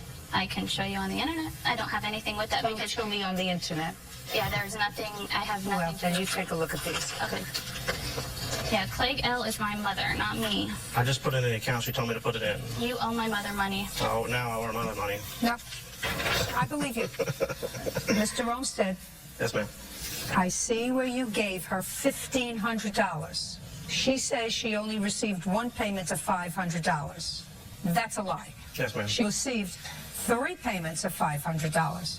2 went into her savings accounts and 1 went into her checking account. Yes, ma'am. So I don't believe that he only gave you 1 payment of $500. Now, One of the Clegg L is my mom. I don't care. But that goes towards the TV? His defense is that he gave you money after he moved out. Some of it was for his credit card, for his lawyer, and some of it was for the TV, $1,000 for the TV, which at that time, that's what was owed on the TV, which he paid for. He said the fact that you didn't make the payment on it and it went up to $1,200 is not his problem. If I believe him, then he doesn't owe you any money for the TV. I put $1,000 down on that TV too, which I have proof of. I don't care. TV, listen to me. All I'm concerned about is whether when you moved out there was any money due and owing on the television that he kept.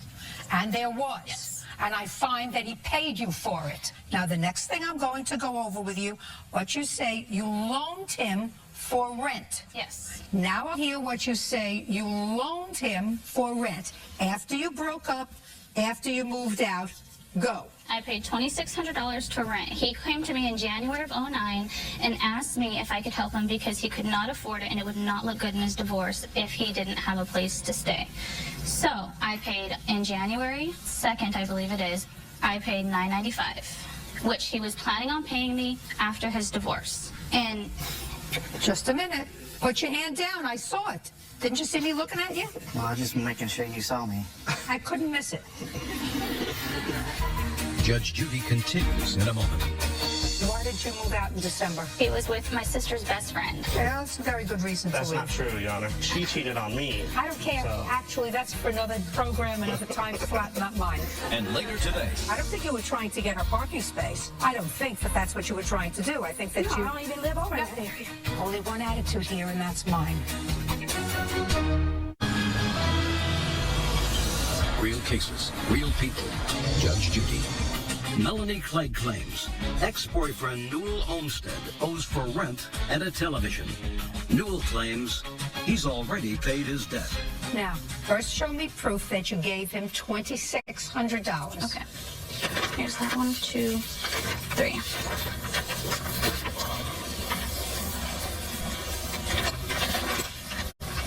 Don't give him anything. What are you showing me here? The withdrawals out of the account were the rent for his house. That's a Wells Fargo account. It goes into a Bank of America account. And I had cash so that it wasn't the exact same amount every single month because I was... Did she give you any money towards rent? She didn't give me any money. She paid, I mean, yes, she did go pay the rent for us. When? January, February, March, but she received half the rent from him, so I don't know why she pulled out On 1 $900. month. Shh. January, February, March. Now, she was not living with you then. She moved out in December. Just stuck us with everything. Just moved out. And who were you living with at that time? He moved in, or he decided to stay to help me with the rent since she moved out. Was this apartment in both your names or just your name? It was just in my name, but we lived there together, yes. Did you move in together or did she move December, in? yes. We moved in together in December of '08, and she moved out in December of '08. Where had you been living before? We had a house that we rented for a year. The lease was up. We wanted to get into a cheaper place, so we got into a place that was $300 less a month. When you lived in the house, were you sharing expenses? Yes. And why did you move out in December? Because he was with my sister's best friend. Yeah, that's a very good reason That's to leave. not true, Your Honor. Even if she thinks it, it's a very good It reason is to true, leave. but the reason we put up is because she cheated on me. I don't care. So- Actually, that's for another program, another time slot, not mine. I don't actually care about that. All I want to know is she moved out, the lease is in solely your name. Yes. And would you tell me why she paid any of the rent for January, February, and March? She was helping me out, like she said. You know, I didn't She have... was helping you? Yes. Why, if she was furious with you, because that's what she says, she was furious with you. I didn't say she was furious. Why? She says. She says she's furious. I didn't. Why? No. Listen to me. Hey, Yes, ma'am. Okay. why would somebody who is furious with you, she says she was furious with you, give you money? That's... Baffles me. I wouldn't give you a penny. I wouldn't either. She found out about him being together with her friend. Listen, go get your 15 minutes someplace else, but don't shout out here. I'm not trying to get 15 minutes. I'm just trying to state facts. I don't want you to state anything unless I ask you to. I raised my hand earlier and I didn't get a turn.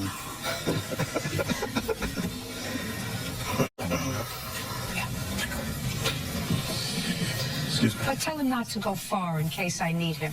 Will do. I'm pretty sure we'll need him. Oh, I'm not sure. Okay. Just as long as she knows that he's here. The gentleman, Motormouth, who was here a moment ago, did he give you any money? No. Towards rent? He gave me $0. You never got any money from him? From him? No. If it came from his account, I don't know where the money came from. Did you get any money? That $500 that I put on there that says Tim's half of rent on that page, yes, that's the $500 of Tim's half of rent. Who is Tim? Motormouth. Motormouth. Yes. Okay, so you got that money. That's it. Well, that's what I'm asking you. So you got $500 of the 26 that you gave him, which means you're out $2,100. If that's what, can I ask you something? $2,100. Can I ask you something? Is that going towards the TV? Forget the TV. The TV's over. I've already made a judgment on the but TV. if you're counting that $500 transferred from his account that you see out of Newell Olmstead's account into my account, the $500. I thought it was from him. It's out of Newell Olmstead's account. Oh, well, you can't use that same $500, Mr. Walsh, 10 times. I'm not. You can only use it once. Tim gave her... Listen to me. Yes, ma'am. Listen to me. You might be a very, very nice man and have many redeeming qualities. You're not George Clooney. Nobody who's not living with you, sir, is going to pay $2,600 for your rent. Not somebody that looks like that. Do you understand? Take a good look. Somebody that looks like that is not going to pay $2,600 for your rent after she's already broken up with you. I agree. But that's what she did. No, she did not. Tim paid her $450. His part of the rent, he paid her. So that's not true. Yes, she helped I don't me. believe that. And I don't believe Motormouth. I don't believe you should have had nothing to do with her. After you separated, you should have nothing to do with her. How come she gave you money? Did you call her and tell her that you needed money for rent? I asked her to help me with rent. Yes. Good. You owe her $2,600. Judgment for the plaintiff. That's what. Parties are excused. You may step out. Thank God it's over. Obviously, she was still in love. He's mad that I dated somebody before him. She cheated on me. That was before we were together. I found out about 8 months after she did it when she finally confessed to it. Now he's with my sister's best friend. I was asking her, hounding her. Finally, she admitted to it. Don't ever date a loser. And now the next case. All parties in the matter of Colley versus Johnson Cross. Step forward, please. 23-year-old Andrea Colley is suing Tiffany Johnson Cross for crashing into her car in the parking lot of their apartment complex. Why didn't you have insurance on your car? I didn't have insurance at the time. I didn't even know that it lapsed. I had a change of address put in, and my insurance was not mailed to the address that I was residing at. So once I spoke with them, I didn't know that the date was up. Back, Miss Cross. Where were you living? I was living in Forest Park, and then I switched. I'm now in an apartment in Fairfield, but they didn't know that. Do you have a lease where you're presently living? Yes, I do. When did the lease start? It started in the end of November. Of 2009? Yes.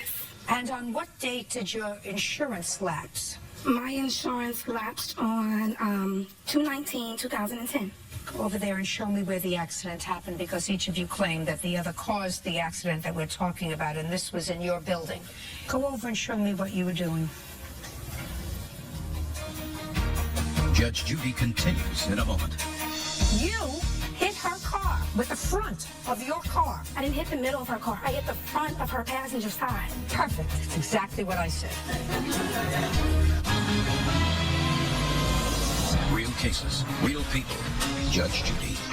Andrea Colley claims neighbor Tiffany Johnson Cross ran into her car in the parking lot of their complex. Tiffany says it was Andrea who ran into her. Okay, go ahead. Basically, I was driving. I was and driving. She was behind you. Yes. And she acknowledges she was behind you, because I read your answer. Yes. You were behind her. Go ahead. I was driving down. I was trying to turn right into my parking spot. Do you have assigned parking? No. So you go where there is an open spot? Yes, ma'am. Okay, go ahead. I was turning right into my parking spots when she tried to go around me to the right, and which led her to coming. hitting my passenger door and fender. So she went around you on the right. Yes, ma'am. And where those lines are, I assume there were These lines? empty spaces. Yes, ma'am. Okay. Now, you can step back. Now you go over Miss Cross and show me your version of what happened. You're behind her. Yes, I was behind Miss Carly, and she turned to the left. These spaces here were full. It was 9:30 at night. There were no spaces right here. She turned to park to the left. I proceeded to go past her because she did a complete left turn. When I proceeded to pass her, Miss Coley, I guess she may have saw another space, and she wrapped back around to the right, and she hit me. I'd like to see pictures of the car.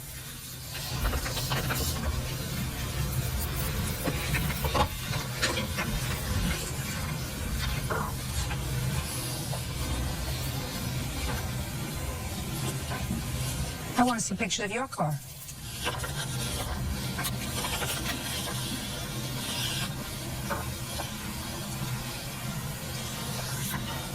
You hit her. She didn't hit you.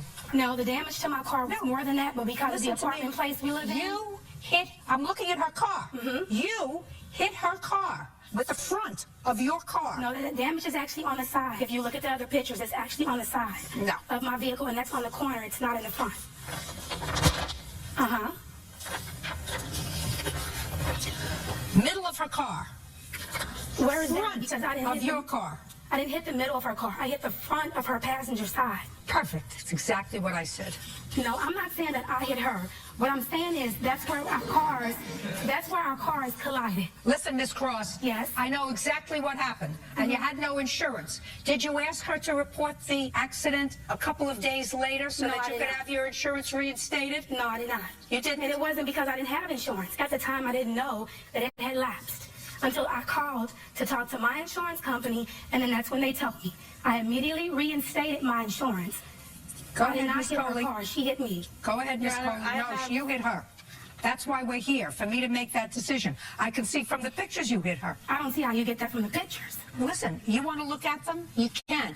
But that's what my job is, to look at it, to look at that, to listen to the story, and to make a judgment as to whether or not you were trying to get around her because you were trying to exit and she was trying to park. I don't think you were trying to get her parking space. I don't think that that's what you were trying to do. I think that No, you... I don't even live over that area.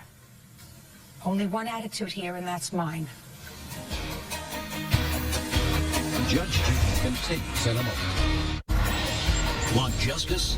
Go to JudgeJudy.com or call 1-888-800-JUDY. Miss Cross, you weren't trying to get her parking space. You were probably trying to exit. But you hit her car because you couldn't wait an extra 2 seconds for her to pull into the spot. No, I could have waited. She turned left with no Listen to signal. me. You can't talk over me. No, I can't. That's what the pictures show, that you hit her car. That's what the damage to her car show, that you hit her car. That's what the damage on your car shows, that it was the front of your car that hit her car. It's exactly what she describes in here, that you went around her. How did I go around her if she turned to the left? Okay, can I see your estimate, please? That's the actual estimate right there.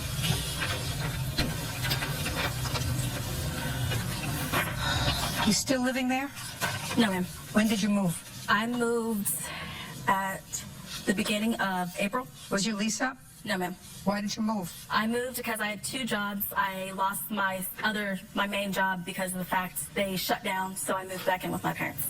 Judgment for the plaintiff for the amount of $1,954. You count the claims dismissed. Step out.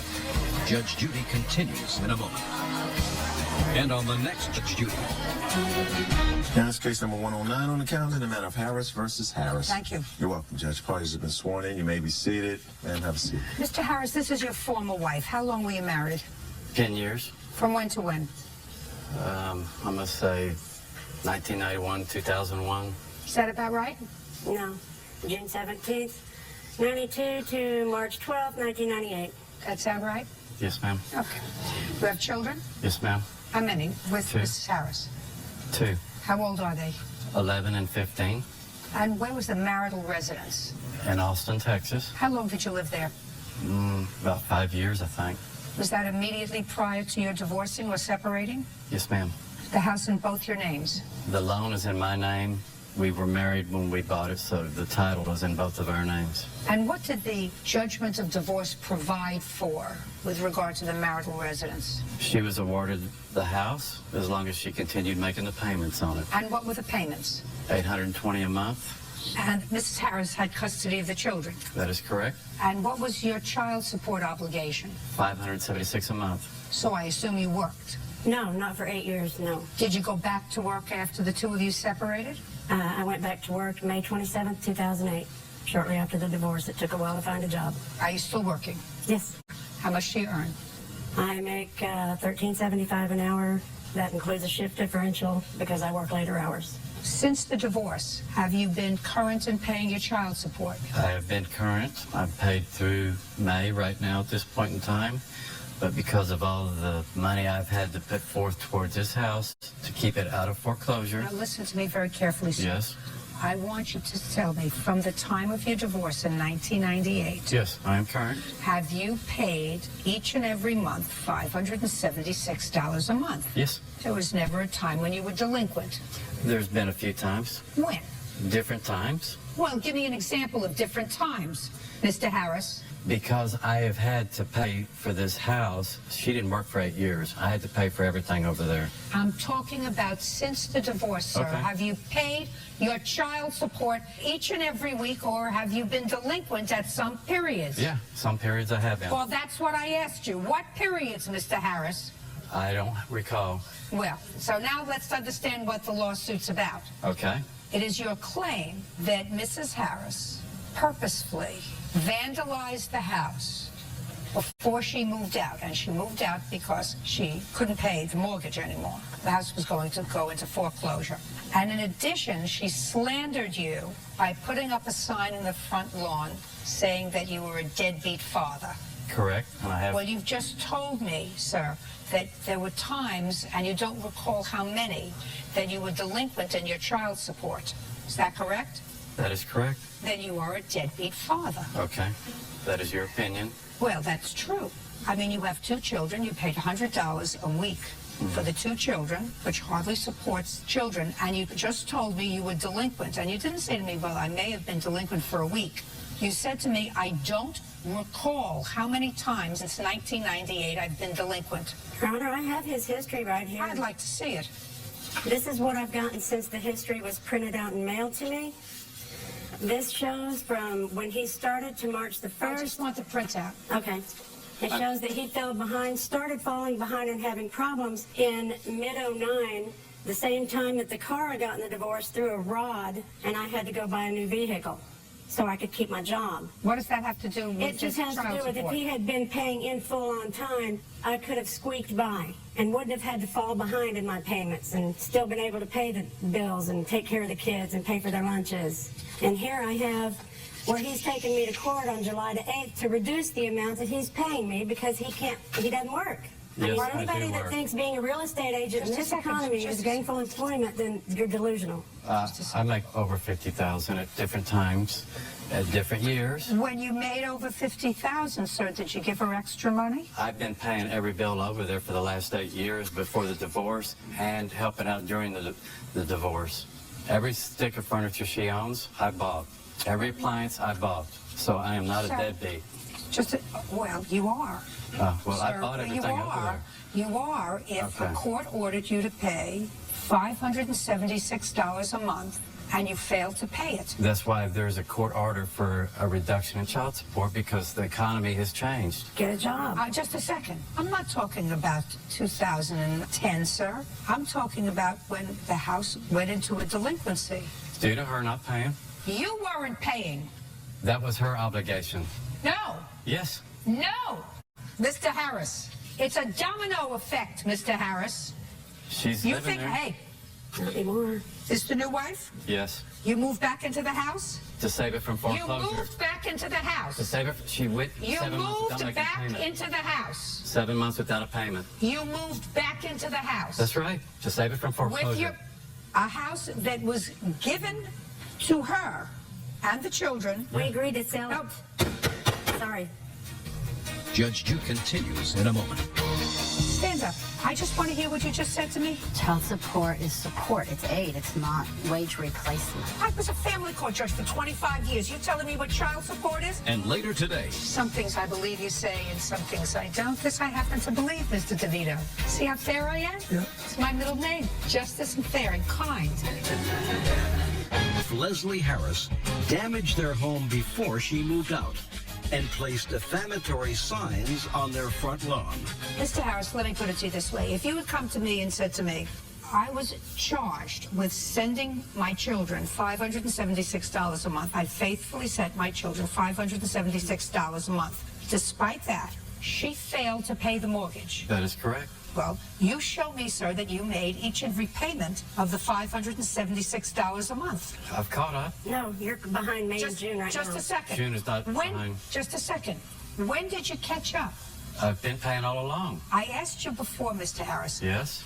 During what periods of time were you not paying $576 a month? When I have to wait for a closing, I do not get paid weekly. Now, I'm when not a you W-2 had to wait employee. for a closing, That's right. when you had to wait for a closing, so you weren't sending the money to your children, and she therefore wasn't sending a payment to the bank, No. whose responsibility is that? The bank started way before that. She blew the money she had that she was supposed to be making the mortgage with. Child And- support is support, not wage replacement. Stand up. I just want to hear what you just said to me. Child support is support. It's aid. It's not wage replacement.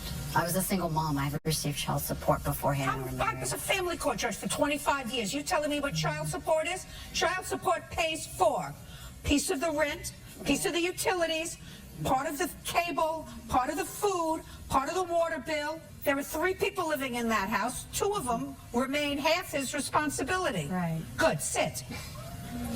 He just quit. Child support is not aid. Your Honor, he just paid March and April and May. Would you just do me a favor? Zip it. Sorry. Zip it. If he was delinquent in his child support, it was not a nice thing for you to do, to put these a deadbeat. It was not a nice thing to do for your children. Do you understand? I put 2 flyers in the realtor box.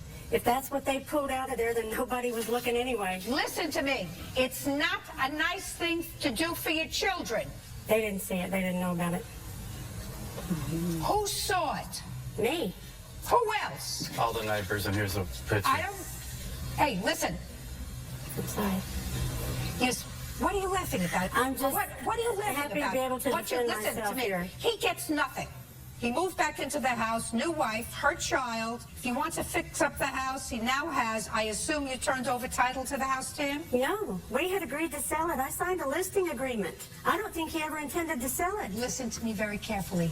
Very few people can sell houses today. In Texas, it's Very not that few way. people can sell houses today.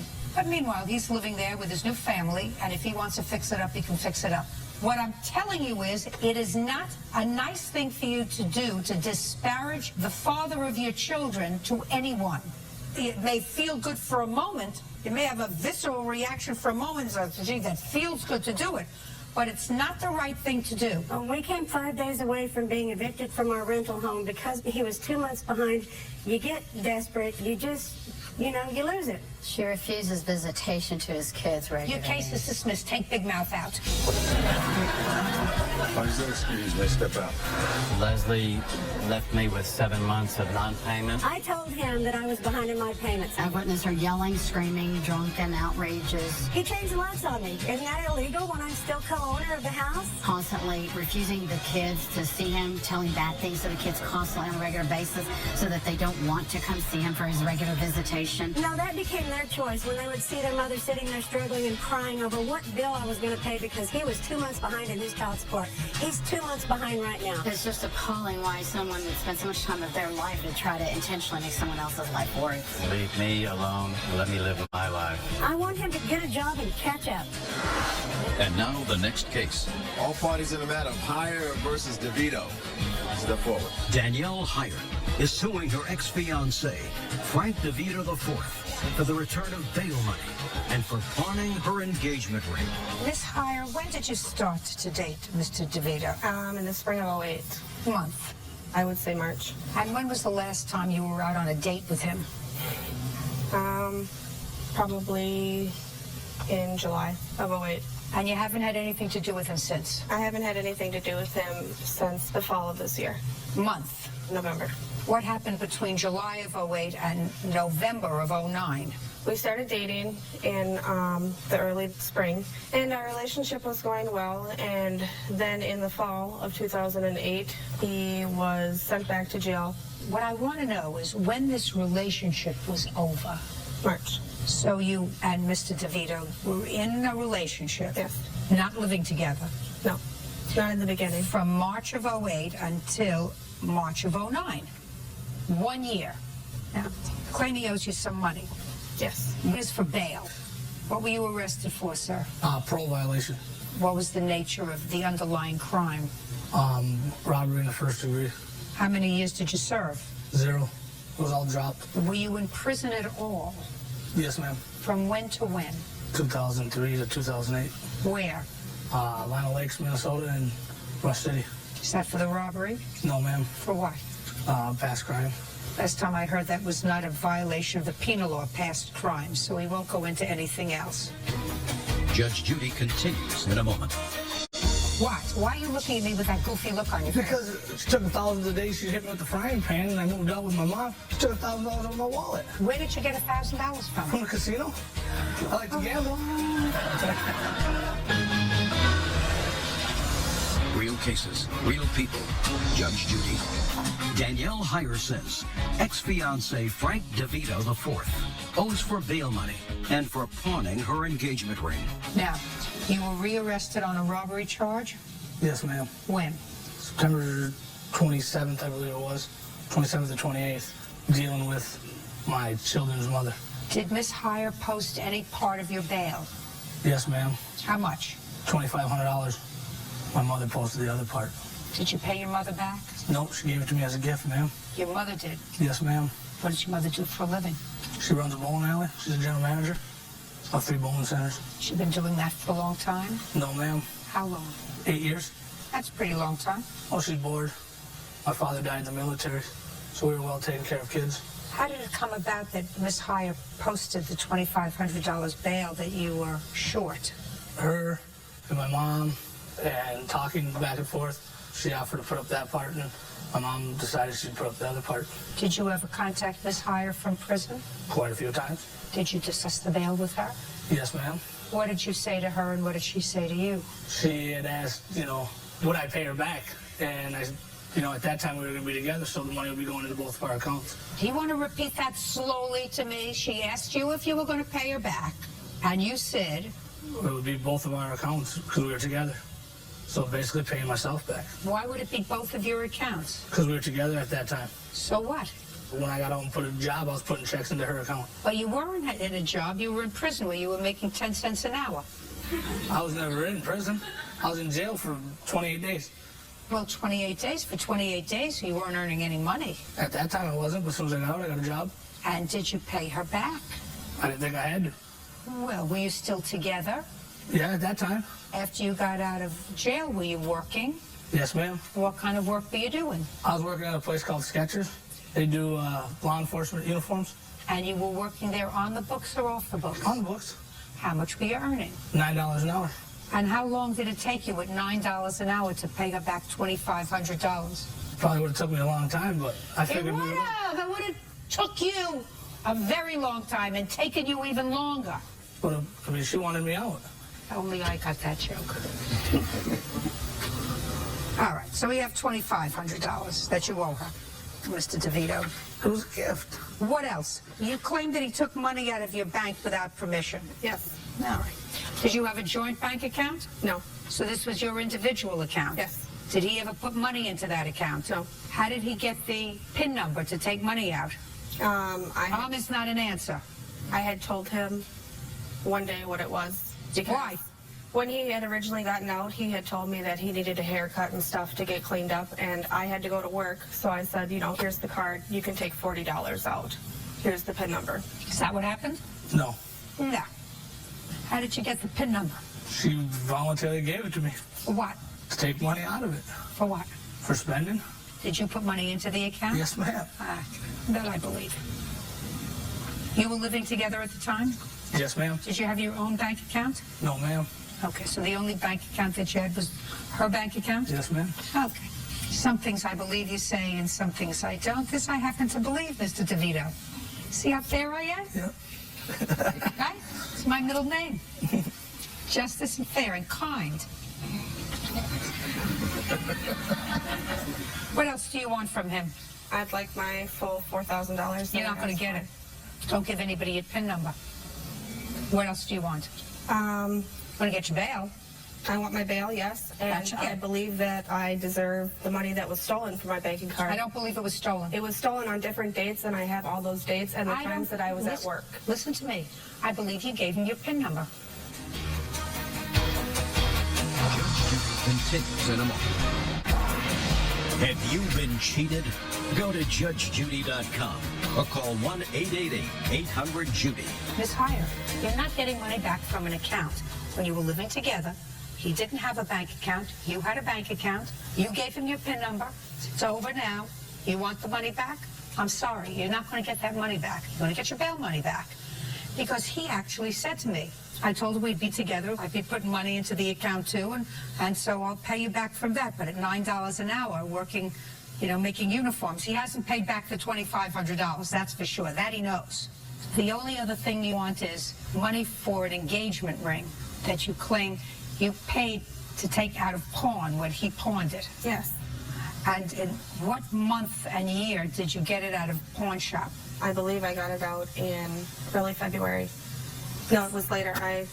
It was later in February that I got it out. I have the date on my bank statement when I recovered the ring. I was not aware of when it was originally pawned off because it was the band of my engagement ring that was pawned. That he gave you? Well, I financed the ring in my name because he has no credit, and so I pretty much bought my own engagement ring. And he said that he was going to make the monthly payments on it when he got his job. That never happened. Were you still living together at the time? Yes. That you don't get back either. You have the ring? No, I returned it. Where is it? You returned it? Yes. He owes you $2,500. It's still... It's over. It's finished. What? Why are you looking at me with that goofy look on your face? Because, she took $1,000 a day. She hit me with the frying pan, and I moved out with my mom. She took $1,000 out of my wallet. That is a lie. Just a second. Where did you get $1,000 from? From the casino. I like to gamble. Right here, $2,500. Judgment for the plaintiff. That's all. That's the bail. You may step out. Judge Judy continues in a moment. And on the next Judge Judy. Order. All rise. Now it's case number 22 on the calendar in the matter of Harris, Washington versus Johnson. Thank you. You're welcome, Judge. Parties have been sworn in. You may be seated, ma'am. Have a seat. How old are you? 17. What's your first name? Jordan. Jordan, you're a very tall boy. Yes. Woo! 17 years old. How tall are you? 6'6". Life's not fair. All I wanted to be was 5'4". All I want to do is be rich. You made it. Yeah. Jordan, you play baseball? Basketball. Basketball. And this was your coach? Yes. Not your coach anymore. Right. And you and your mother are suing him over an iPod. Correct. An iPod that Mr. Johnson said he did in fact sell. He's not even sure it belonged to you, but he has some story to tell me that he thinks justifies taking your iPod and selling it, and then he has a counterclaim for certain money that he says he extended to you, Jordan, and some harassment nonsense. So, Mr. Johnson, why don't you tell me about the iPod? I know very little about the iPod until the incident happened. Well, you were traveling, is that right? Yes, ma'am. When were you traveling? It was in July of 2009. And you were traveling with the team? Yes, ma'am. Jordan was a member of the team? At that time, yes, ma'am. You were traveling by bus? We rented a 12-passenger van. Is he the tallest one on the team? At that time, yes, he was. Where'd you get the iPod from, Jordan? I bought it from a friend. What friend? Caleb. When did you buy it from Caleb? Say about March of 09. How much did you pay him for it? $300. Back in March of 09. What were they selling them for in the store? $400. $450. Why wouldn't you buy one from the store? Because my friend was selling it for cheaper. Where did he get it from? He got it from the store. Okay. So tell me, now you're traveling by bus, Mr. Johnson, and what happened? Well, to make the story right, my witness here can testify as to when the iPod first came in question. Okay. Who are you? Tammy Williams. How do you know these people? I'm his wife, and I'm a team manager, team mom. I take care of all the tournaments, make all the reservations. Tell me what you know about this iPod. I do know that we had got to our destination. Which was where? Las Vegas, Nevada. And Jordan approached me and told me that his iPod was missing. I told him, you know, did you check your bag good enough? And Jordan said he did and he couldn't find it. Told him, you know, go check the van. He said, well, maybe someone took it. And I told him, you know, no one took it. So let everyone get their stuff out the van first. Go back and search the van. It's probably in the van. After that, I didn't hear anything about it until a couple days later. That time I had assumed that Jordan had found it because he never mentioned it anymore. Okay. Then you can pick it up, Mr. Johnson. Well, I was made aware of an incident concerning a player having money stolen from him. And so we decided to have a team meeting to try to get to the bottom of what was going on. And during that meeting, it was discovered, which he later admitted to, that Jordan was the perpetrator of stealing the $20 from the Well, tell other me teammate. what Jordan said to you at that meeting. At the initial meeting, when we had everybody, we called it kind of holding court. And so when I confronted Jordan, it was laughed off at like it was a prank. So at that time, I was like, man, give him his money back and be done with it. And that was the last I heard Jordan, at that is time. that correct? That's incorrect. Tell me about the $20. Okay. Don't look up there. Up there's not going to help you. Okay, after my iPod was missing for about 2 days, I was upset, and I seen a wallet on the bed, and I looked in it, and there's some money in there. I was upset about the iPod, so I just took I took $20 out of the iPod. I mean, out of the wallet. Out of one of your teammates' wallets. Yes, it was just sitting there. I don't care if by it was itself. sitting there or doing a jig. You stole $20 out of his wallet. Okay. So, Mr. Johnson, you gave the player the $20? Actually, my wife gave the player The $20. He had been given an opportunity to return that money early in the day, and he never would do that. He told me he had left the money in his bag in the room, and I told him I would be going in his bag to retrieve the money to give it back to the player. When I got to the room, there was no money in the bag.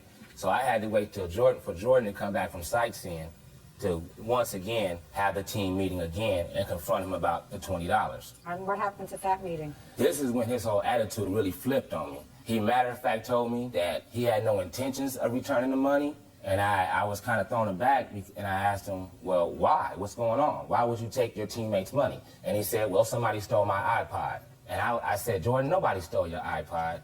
I said, I got 12 teenagers pretty much living out of a 12-passenger van. The van is a mess. Did you go down there and search it? He said, no. I said, I'll tell you what, I am going to sleep. I'm tired. I've been coaching all day. I've been driving most of the time. I'm tired. You have till I wake up the next morning to go clean the van out to go get your iPod. If I get down there the next morning and I find that iPod, it belongs to me now because I had to pay the kid the $20 to keep the peace. And I basically told him he sold his iPod for $20. So you said, I returned the $20 that you stole to the young man. If I go down and find your iPod, the iPod belongs to me. Yes, ma'am. And you went down, and lo and behold, what'd you find in the van? First thing, when I opened the door, I looked under the seat where he was sitting, and there's a beautiful iPod sitting right under the seat where he was sitting at. So what'd you do with it? I walked up to the room, pretty upset still. I'm a coach, I get kind of animated. And I told him, I said, look, you got to the next morning when we get back home in Bakersfield. Bring me my $20. Other iPod is mine, and I'll do with it whatever I want to. Judge Judy continues in a moment. Would you think if you saw a wallet sitting over there, you had the right to go into a wallet and take money? No. Of course not. Where do you think he gets that from?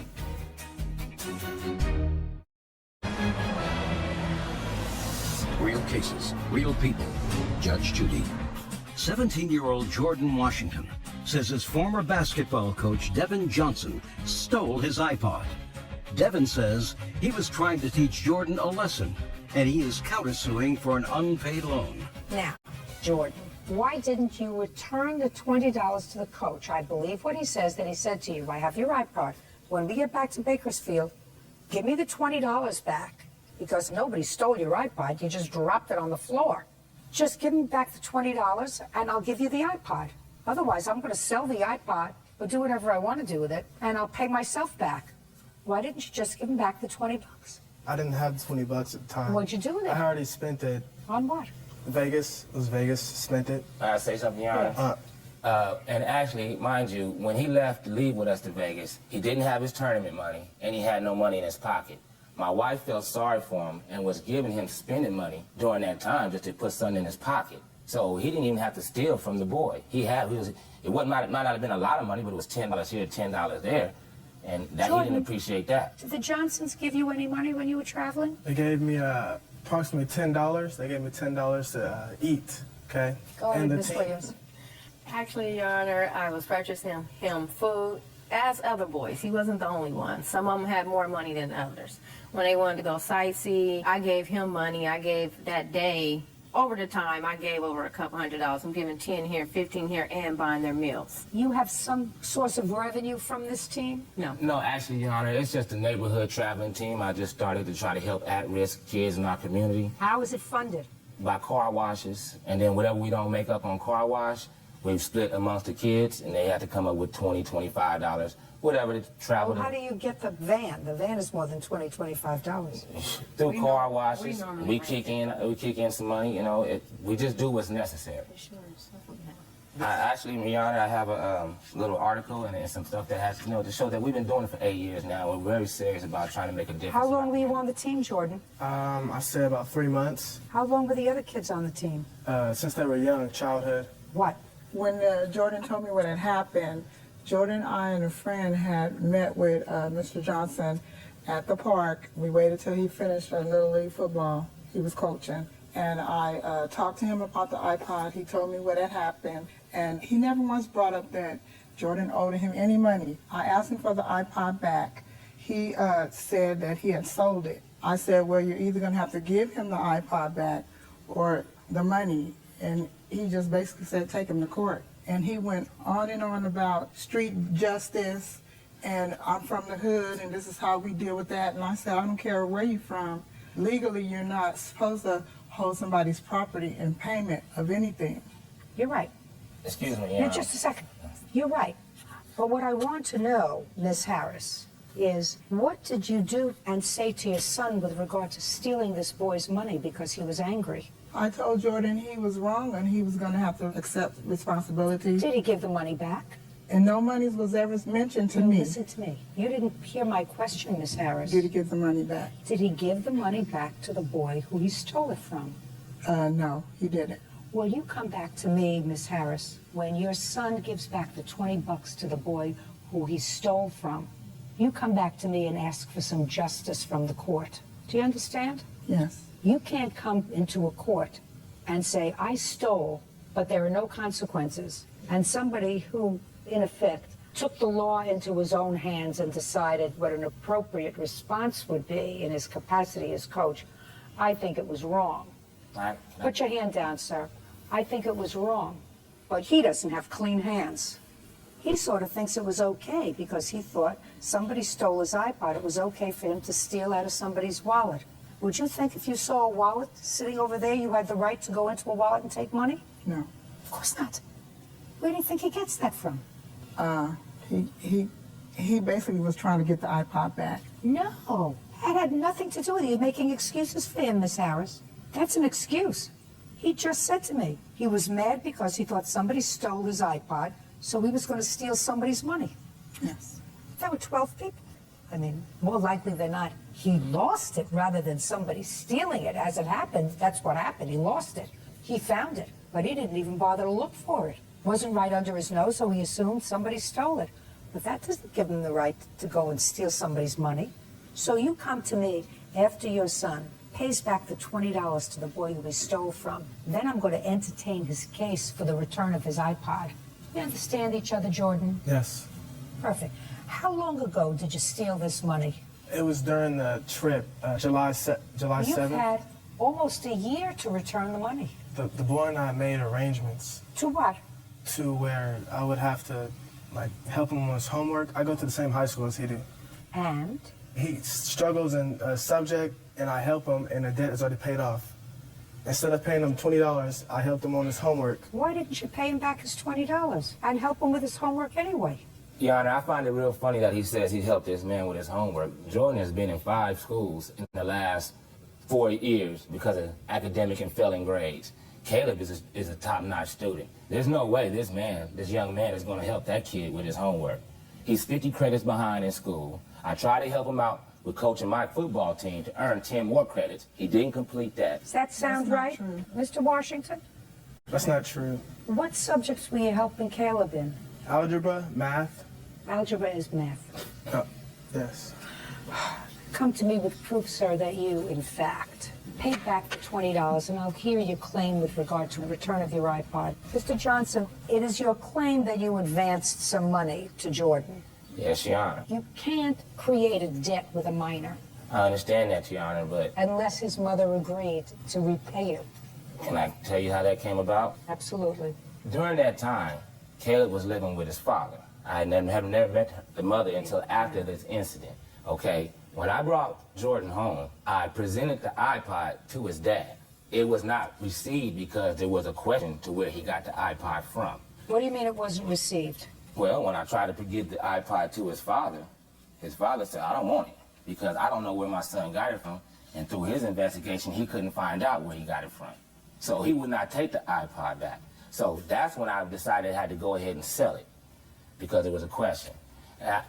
When can I bring my counterclaim up? I asked you about it, but you were hell-bent on telling me this story, which Okay. isn't, as it happened, an interesting story. Now, when I'm suing for the counterclaim, he didn't have his tournament money. It was agreed upon when I sued his parents that when we returned. With whom? Well, at the time it was his father, but I didn't know his mother was involved in his life at the time.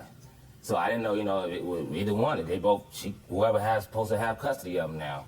But on top of that, tournament money, sir, is not unnecessary. It's not food, clothing, or shelter. So you can't hold Miss Harris responsible. he needed food and shelter while he was in Vegas. But you didn't make an agreement with her Okay. to take him on a tournament. You made an agreement That's fine. with his father. I concede that, no problem. Now, I have another question now that I'm going for harassment because him, his mother, and the boyfriend approached my practice, disrupted my practice, and were claiming about the iPod, and then totally... You better stop doing that, Miss Harris. Do you understand? Yes. Your son is a thief. He stole money. That's what you should be concerned about. I don't know if he stole the iPod. I believe the story Mr. Johnson tells me that his father says, I'm not touching this iPod because I don't know where he got it from. Because certainly I didn't give him $300 for an iPod.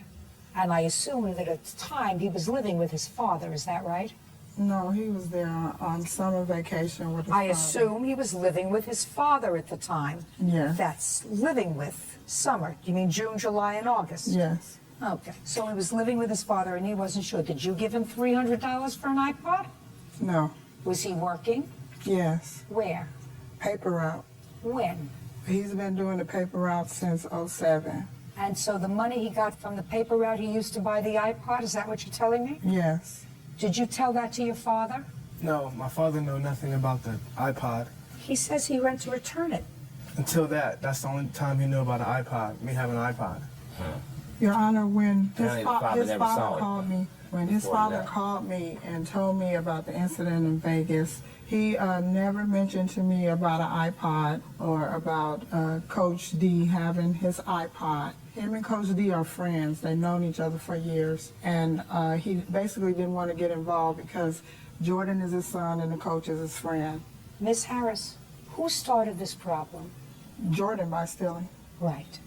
Your emphasis should be on your son's conduct. Yes, ma'am. He's basically a good kid and this never happened before. Fine. If he's basically a good kid and this never happened before, fine. But don't make excuses. And the fact that it sounds to me like Mr. Johnson donates a lot of time to the community to try to do good things, right? Yes, but it was wrong what he did. Yes, it was wrong what he did. He didn't steal, he exercised bad judgment with regard to teaching your son a lesson. Yes. That's different from stealing. That's different from a conscious act of trying to deprive someone else of their property knowing it's the wrong thing to do. And that's where your emphasis should be. And I suggest you and your son and your boyfriend stay away from Mr. Johnson. And if you want to see me again, you'll come back to see me again, having established to my satisfaction that your son's debt is paid Do we understand each other? Yes. Can I say That's one all. more thing? Sergeants are excused. They step out. Order. All rise.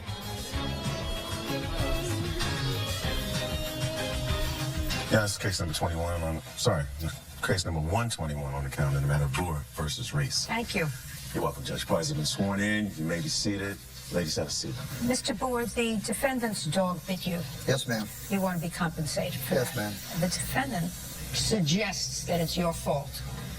Where did this happen? It happened March 7th at 12:05 p.m. And what were you doing? I was walking my little beagle hound around the corner from where I've lived for 40 years. And how long have you had the beagle? About 2 years. Do you know how long the defendant's been living in her house? I used to know the guy that lived there. He was a good lifelong friend of mine, and he died a couple years ago. So I'd say probably maybe 2.5 years. Is that right, Miss Reese? No, not at all. How long have you been living there? It'll be a year this August. And how many dogs do you have? 2. What kind are they? I have a red miniature Doberman Pinscher and a black lab mix. How big is the black lab? About 70 pounds. Is that the one that bit you? Yes, ma'am. How old is that dog? Almost 2 years old. Dog was in your fenced yard? Yes, ma'am. How could it bite the defendant if it was in your fenced yard? Because he stood at the end of my driveway like he's done on several times with his little dog taunting them. How could he bite him if he was in your fenced yard? He cleared the fence and went after him. Your dog jumped over the fence? Yes, ma'am. How many times in the past has your dog jumped the fence? Never. Was the fence installed by you? No, ma'am. It came with the house. I have a steel locking cable on it and a sign that says beware of dog. I also have a sign on my front porch that says no trespassing. Well, you're not suggesting that Mr. Boer was on your porch? No, not at all. But I've had to, when I last August, I acquired the house on the 12th. And a few days after that, approximately around the 19th, Mr. Boer here was in my front yard to the left. There's a big tree, and he was doing drugs. And I asked him to stay away from my property. Several times I've had to ask him to stay away from my property. I want you to tell me exactly, Miss Reese, what you claim he was doing standing near your tree. And I want you to tell me so that a person of my limited intellect will believe you. He had a pipe in his hand, a little silver pipe approximately 2 inches long with a lighter, and he was smoking it. You heard I don't do drugs. Mr. Boer, I want to ask you a couple of questions. Yes, ma'am. Because I'm trying to figure out who she is. Are you still employed, sir? Yes. What kind of work do you do? I'm a machinist. Do you work for someone? Yes, I work for On-Site Welding Company. We do machining, fabrication. And how long have you worked for them? 17 years.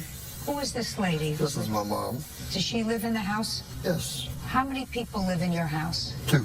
Just you and your mother? Yes. What do you do for a living, Miss Reese? I clean houses. For your own company? For myself, yes, independently. And who else lives in your house with you? My 3 daughters, my fiance, my father, and my 18-year-old brother, who I've had for a few years now. And how big is the house? It's 2 bedrooms on the main level, loft, and a refurbished basement. Do you have a picture of your dog? I do. I'd like to see it. Would you like all of them? I have several, the house and the dog. I could look at it. There you go.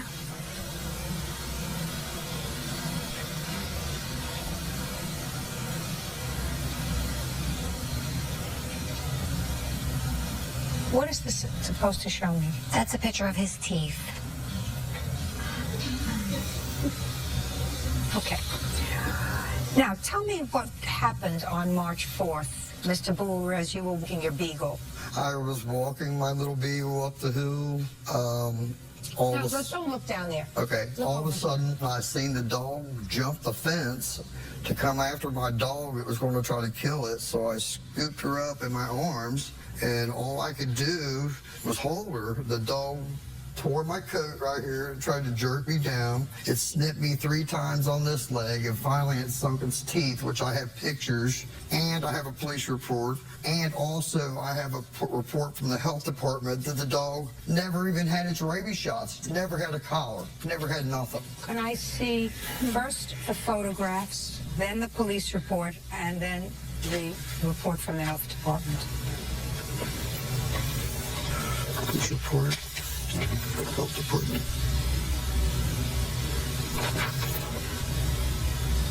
And by the way, the dog, to my knowledge, is half pit bull and half chow. I actually know some people that she got the dog from. Listen to me. Okay, I'm sorry. Don't give me hearsay information. Unless you have proof that that's the kind of dog it is. I have proof of what kind of dog it is, Your Honor. From the place you bought it?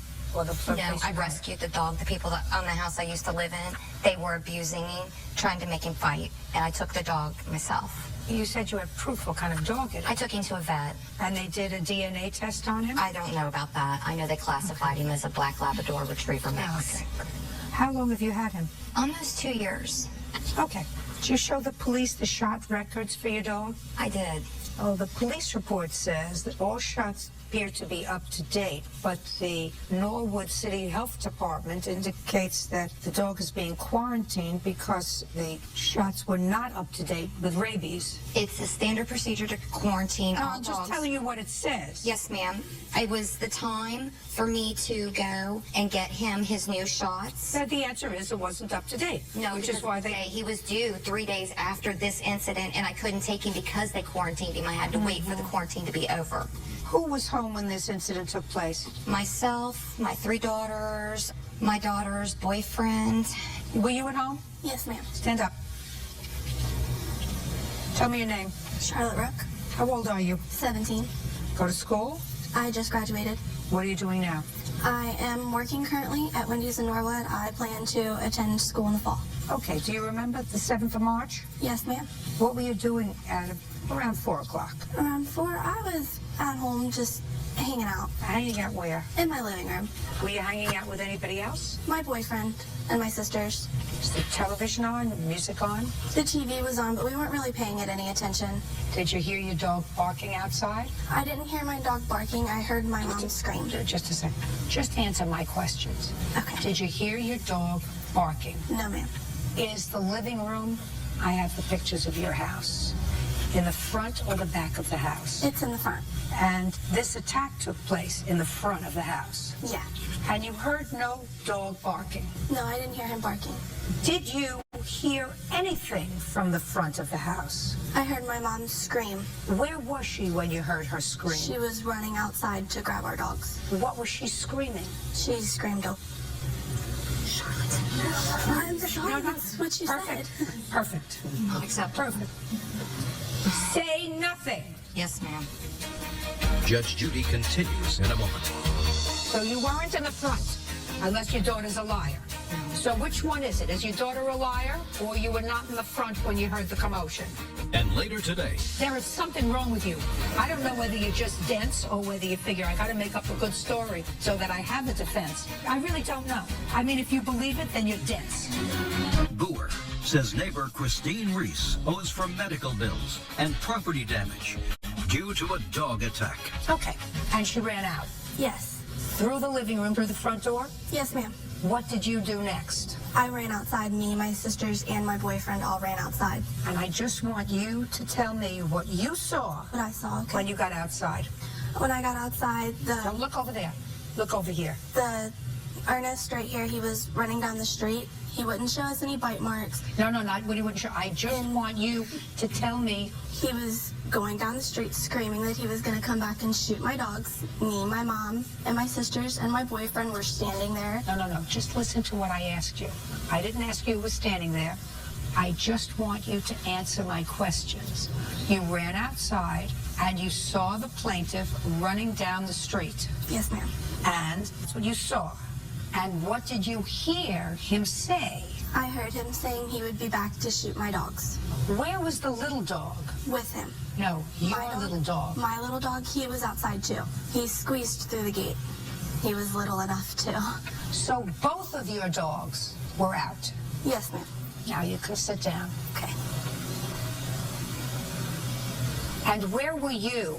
When it all happened? Yes. I was actually standing looking out my front window because I had a plant. No. Is your daughter a liar? No. You ran through the house, through where she was sitting with a boyfriend and everybody else, and ran outside. So Yes, you weren't ma'am, I in the did. front. You were not in the front, unless your daughter's a liar. No. So which one is it? Is your daughter a liar, or you were not in the front when you heard the commotion? Well, Don't look over there. I see Look over him here. through my front window standing out front is the reason I ran out the door. Because he's done it before with his dog, and that's why I ran. Miss Reese, you're not telling me the truth. I am telling you the truth. No, you're not. You want to know why? Because what you say here is he was taunting your dogs. Now, you weren't in the front. She was in the front of the house and wasn't paying attention to the TV that was on, just hanging out. And what you say, which I didn't believe, is that he was standing there and screaming at your dogs, "Get him, boy, get him, boy." That's what you say. Was. No, baloney. That's not what she says. The first thing she heard was you running through the house, running outside, and screaming just 2 words. That she heard. She didn't hear anything else. She didn't hear him standing there with his dog. And you'd have to be a lunatic to stand there with your dog, provoking something to happen, to get injured. Your dog got out. The fence wasn't strong enough for either one of your dogs, either for the big one or for the little one. You choose to have a big dog, you better make darn sure that that dog's not in a situation where it can hurt anybody. Judging for the plaintiff for the amount of $2,000. That's all. Step out. Parties are excused. You may step out. As far as me being a troublemaker in my city, I will go and get a restraining order for him not to be anywhere near my home. no. They're wrong. Because he still continues to come by. I'll carry my steel pipe with me next time the dog comes around. But he's yet terrified of my dog. It might get hit. And now the next case. All parties in the matter of Curley versus Simmons Hudson. Step forward. Robert Curley is suing his ex-girlfriend, Therese Simmons, and her son, 18-year-old Carlton Hudson. Robert says he loaned his car to Therese, and she returned it damaged. Mr. Curley, you and Miss Simmons were in a relationship for a period of time. This is her son. Is Yes, that ma'am. correct? That is correct. And while you were in that relationship, she bought a car. The loan was in your name. That's correct. When you separated and the relationship terminated, you indicated to her that she could keep the car if she made the payments. That is correct. Or she could return it to you, Yes, ma'am. and then you would pay it off. Yes. So far, is that correct? That is correct, ma'am. Is that the gist of your arrangement with him? Yes, ma'am. And when were you supposed to return the car to him? By the end of March. Did you make March's payment? No. Why? I returned the car to him on February the 23rd. You returned the car to him on February 23rd. In what condition? My son had actually used the car to go to work, and In what condition? It was wrecked. It was wrecked. Uh-huh. When you made the arrangement to return the car to him at the end of March, was the car wrecked? No. So he said, return this perfectly good car to me. I will sell it and either get rid of a loan or I'll take care of it. Yes, ma'am. Or you keep it and make the payments. You made a decision to return it to him. Before you returned it to him, your son wrecked the car. That is correct. And he wants to pay off on the loan. That's what you want. No, Your Honor, actually the loan is for the total payoff on the loan or the vehicle is $8,900. I just wanted to get the money back, being reimbursed for the damages of the car. And how much were the damages? $4,114, Your Honor. Judge Judy continues. You wrecked the car? Yes, ma'am, I did. Why isn't it your responsibility to fix this car? Speak. Real cases, real people. Judge Judy. Robert Curley says 18-year-old Carlton Hudson drove his car without permission and wrecked it. Carlton and his mother claim it's Robert's responsibility to fix the vehicle. Now, who let the insurance lapse on the car? The insurance lapsed on the car. I had liability insurance on the car. Well, you can't have just liability insurance on a car if you have a loan outstanding on a car. You're supposed to have both. That's Why didn't you have both? The car was not in my name. I was only able to carry liability. And Wait, with that's being not true. What do you mean you're only able? You mean you only could afford to carry? That is correct. Well, that's a different story. It's not that you weren't able to get insurance that involved both collision and liability. You chose not to. That is correct. You chose not to. You wrecked the car, Yes, ma'am, I did. and you wrecked the car during a storm, Yes, ma'am, that's correct. and you totaled the other car. Not totaled. It did have some damages to it, which our insurance did take care of. Because your mother had liability Liability. insurance. So you explain to me why it's not your responsibility to return to Mr. Curley a car in reasonable condition that just suffered from normal wear and tear, which he should be prepared to accept because that was his arrangement. Why isn't it your responsibility to fix this car? Speak. Your Honor, honestly, I don't think this has anything to do with the car. First of all, I think... No, I don't care what you think. Yes, ma'am. What you think is totally irrelevant to me. Yes, ma'am. You wrecked the car. It's now his responsibility. Right. He doesn't get the same value as he would have before you wrecked the car. Now you explain to me why it's not your responsibility and or your mother's responsibility to make him whole, since it was your fault that this accident happened in the first place. Okay. I was called into work unexpectedly. I don't care. Okay. I don't care. Yes, ma'am. You were driving the car. Your mother chose not to have collision insurance. Her choice. There's only one innocent party.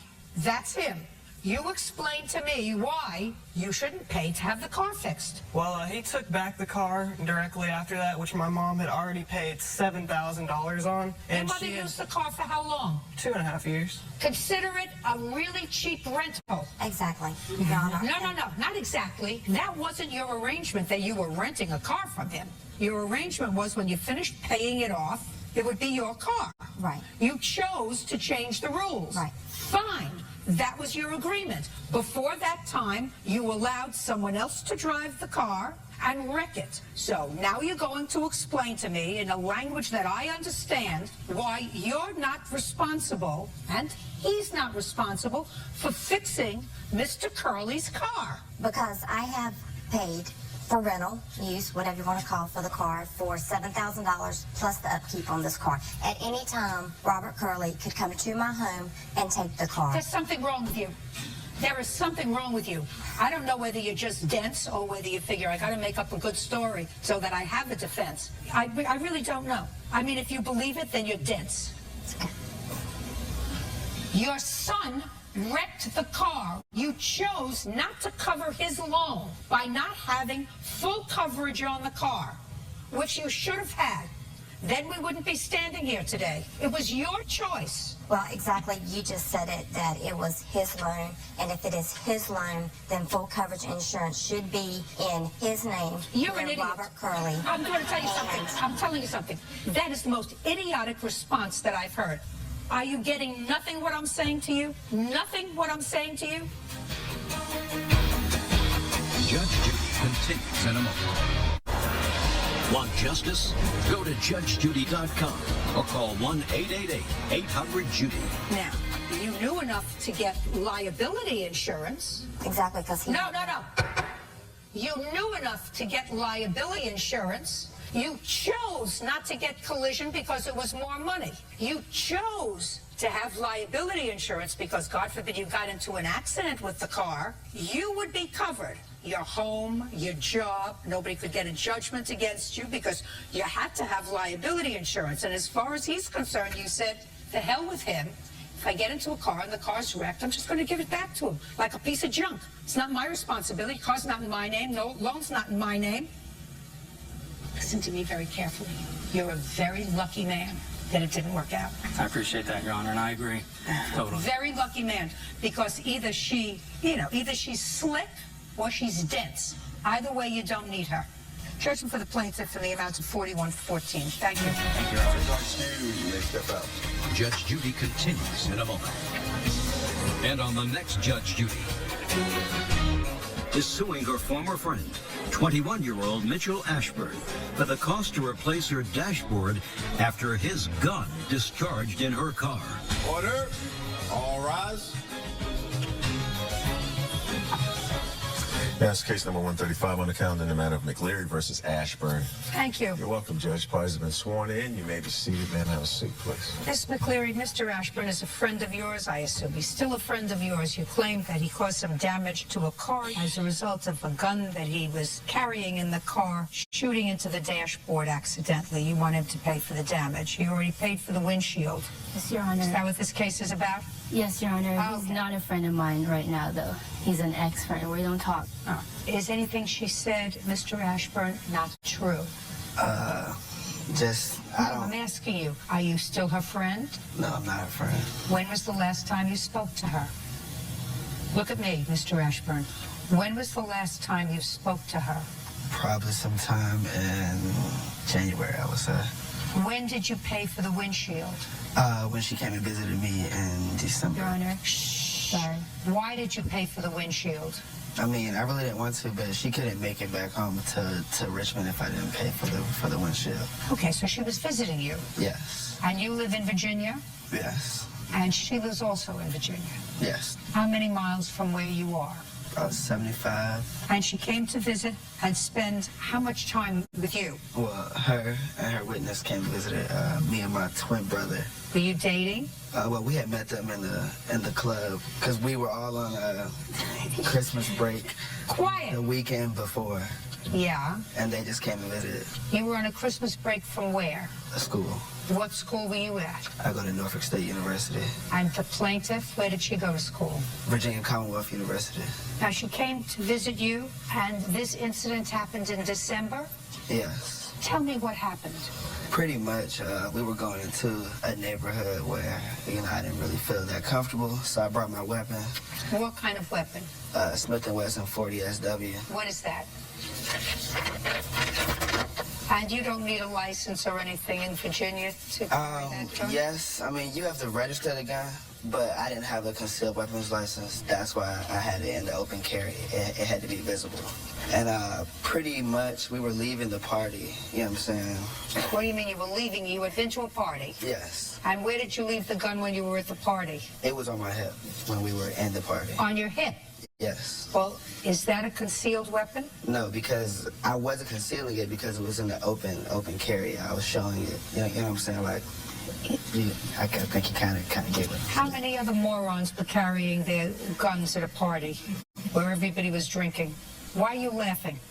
I just want to know why you're laughing. What is funny? I guess nothing is funny, Your Honor.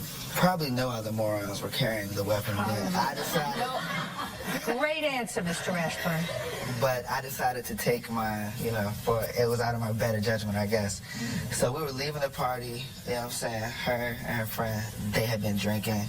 So I knew the area, so I decided to drive. So we got in the car, you know what I'm saying? I had put one in the head of the gun, like, just in case. That was also a bad decision. Her and her friend were uncomfortable with that when we got in the car, so they kind of wanted me to clear it. So I was just like, you know what I'm saying, let's just wait until we get to my house.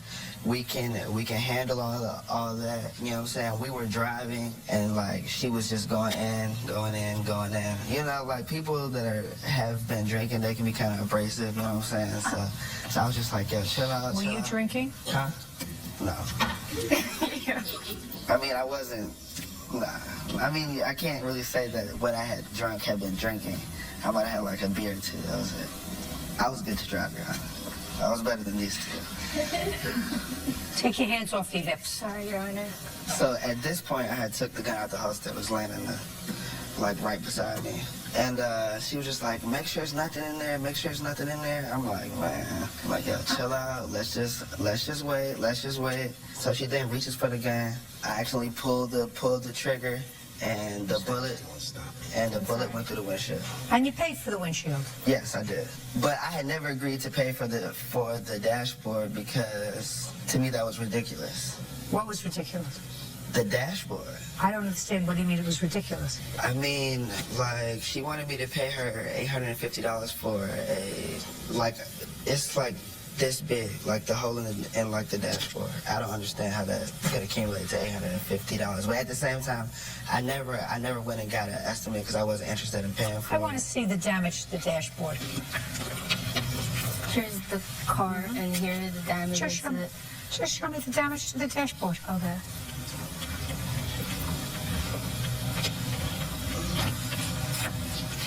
The windshield he paid for. Mm-hmm. So the windshield I'm not interested in. So you're talking about this little hole in the dashboard? Yeah, but can I tell my side of the story now? No, I'll ask you questions. You're talking about this the little hole in and at the the top. dashboard. If you look at the top of the dashboard, it exploded. It went from underneath and exploded. And I did go and get 2 estimates. The first one was almost $1,400 because they told me that I have to replace the whole thing because inside there's glass and the sponge is all cracked and broken.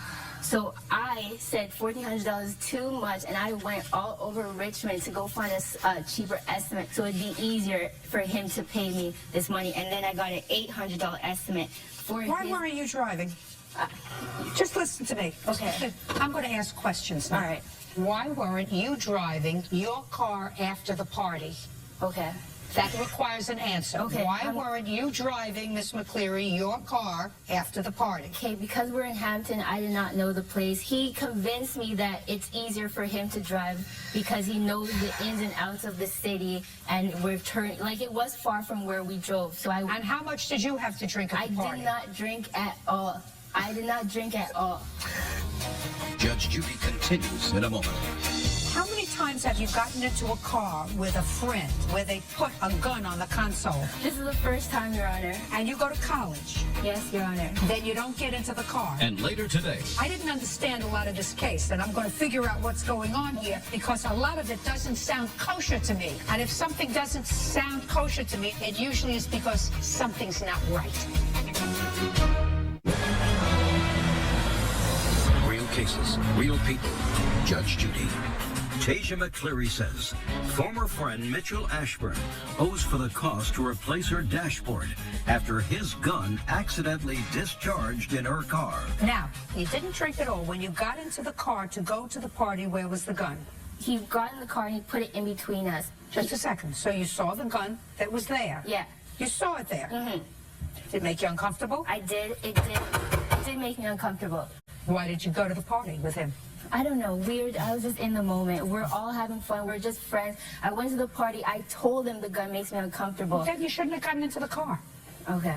You shouldn't have gotten into the car. Your Honor, he says he has a license for the gun. I figured he wouldn't be an idiot. He told me that he can't conceal it. He said it has to be shown. No, my just dear, in case let me tell you something. How many other people at the party that you were at were walking? No. Listen to my question. How many other people at the party that you saw were walking around with a gun on their hip? No one else. No one else. This guy. No one else. How many times have you gotten into a car with a friend, male or female, where they put a gun on the console? This is the first time, Your Honor. And you go to college? Yes, Your Honor. Then you don't get into the car? Your Honor, I just trusted him. He said he had a license. He knows how to use it. I said to him, I'm uncomfortable. The whole T, like, moved it. And then, oh my gosh, I was an idiot for trusting him, but I did tell him I was uncomfortable with it. He assured me he knew how to use it. Being uncomfortable with it is not action. Mm-hmm. Being uncomfortable with it says, I'm not getting into a car with you or your gun. Okay. All right. Easy. It's true. That's true. But he was all, this place. Trust me, we needed him. Then I'm like, why are we going to a place that you need a gun? Nobody else has a gun. I don't understand. Right. That for sure wouldn't have gotten into a car. Nobody else has a gun. He's like, he has to have Did you get a new windshield? Pardon me? Did you get a new windshield? Yeah, I did. Good. That's what you get. No. That's what you get. He paid for the windshield? Your Honor, yeah, but then he agreed to pay for everything else, though. You take care of the But dashboard. he agreed to pay for it. I'm going to show you. He has text messages of agreeing to pay for it. Your Honor, he has text messages agreeing to pay for it. She's a liar. I mean, it came out in court. Oh my gosh, he texted me saying he's gonna pay for it. I never texted her. I haven't talked to her since January. He caught the bullet back, forgetting that he caught the bullet back. She grabbed it, like I said in court. To prove to me that he didn't do it. It's all how you handle it. And that day, I just made the wrong decision. He pulled the trigger like a jack.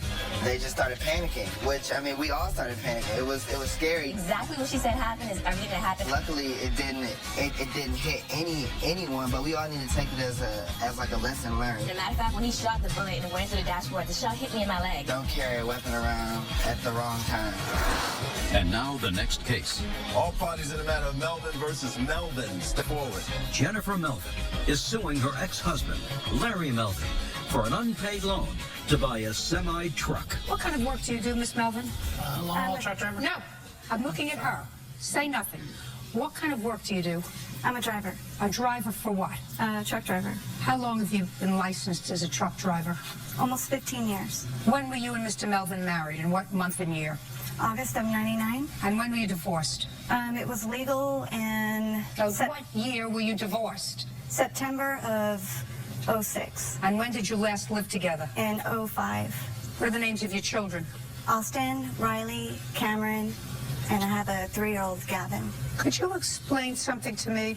You remember signing this complaint? Yes, ma'am. Could you read it?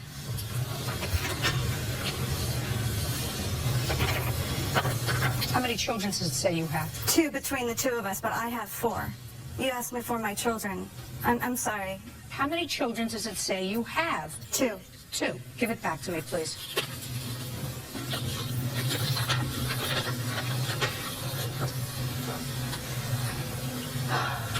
The judgment of divorce states as follows in first paragraph. The court finds that there are 3 minor children of this marriage, Austin, Riley, and Cameron. Would you explain that to me? Austin is not biologically Larry's. The court found that there are 3 minor children of this marriage. You were the plaintiff. You must have filed the papers. Yes, ma'am. And in the papers, you wrote that there were 3 children of the marriage. Yes, ma'am. You did not contest that divorce. No, is that correct? That is correct. So what happened between the divorce and the time you swore to this complaint? I didn't understand that I should have put Austin in there. You were a truck driver for 15 years. How long have you been a truck driver, Mr. Melvin? 25. Did you own trucks together with your wife? At one point, yes. What point? Around 04, we bought a truck. And then again in 2006, end of 2006. And that was subsequent to your divorce? Yes. So you were in business together? Somewhat, yes. Don't say somewhat yes. I'm asking you a question. I didn't understand a lot of this case, and I'm going to figure out what's going on here because a lot of it doesn't sound kosher to me. Do you understand? Yes. And if something doesn't sound kosher to me and doesn't look kosher to me, it usually is because something's not right. We understand each other? Yes, ma'am. We understand each other? Yes, ma'am. So you and your husband and then ex-husband were in business together at the time you co-signed for a loan on a truck that you bought together for business in 2006. Is that right? Yes, ma'am. Well, that's not what you say in your complaint. You understand what I'm saying to you? Yes, ma'am. Judge Judy continues in a moment. There was no child support in your judgment of divorce. We had very, very unusual. And it didn't contain child support for a reason. So somebody is going to tell me the reason. Real cases, real people. Judge Judy. Jennifer Melvin says, ex-husband Larry Melvin owes for a loan to buy a semi-truck. Larry is countersuing for the return of the truck in question. All right, so the first thing that you did is you lied in your complaint, which I don't like, because it didn't sound right to me. It didn't smell right to me. You know what you wrote in your complaint. That I helped him purchase the vehicle. No. He asked you to help him get a loan for his business. He didn't have good enough credit to do it on his own. Since I wanted him to continue to provide for our 2 children, I agreed to help him get a loan on a semi. But that's not true because you're a truck driver as well, and this was a business that you and your husband were in together.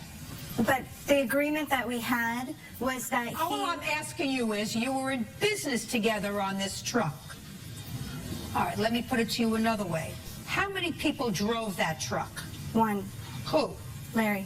And what did you get out of it? Child support. There was no child support in your judgment of divorce. We had very, very unusual. Subsequent to the child support guidelines for a judgment of divorce not to contain child support. And it didn't contain child support for a reason. So somebody is going to tell me the reason, because you're a business lady. Yes, ma'am. So you're going to explain to me so that I understand it, the reason why your judgment of divorce didn't provide for child support, why the 2 of you purchased a truck that was in whose name?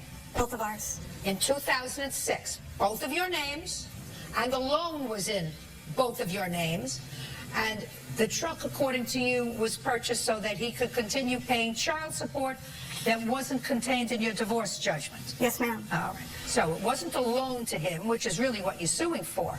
It was a business venture. And it was all fine in 2006 2007, 2008, and then what happened? He quit making the payment on the truck, and I started getting phone calls from the loan company that Just a second. 2006, 2007, 2008, he was giving you money for the children? The truck wasn't purchased till 07. Just a second. And I'm asking you a question. In 2006, 2007, and 2008, was he giving you money for the children? Yes, ma'am. How much?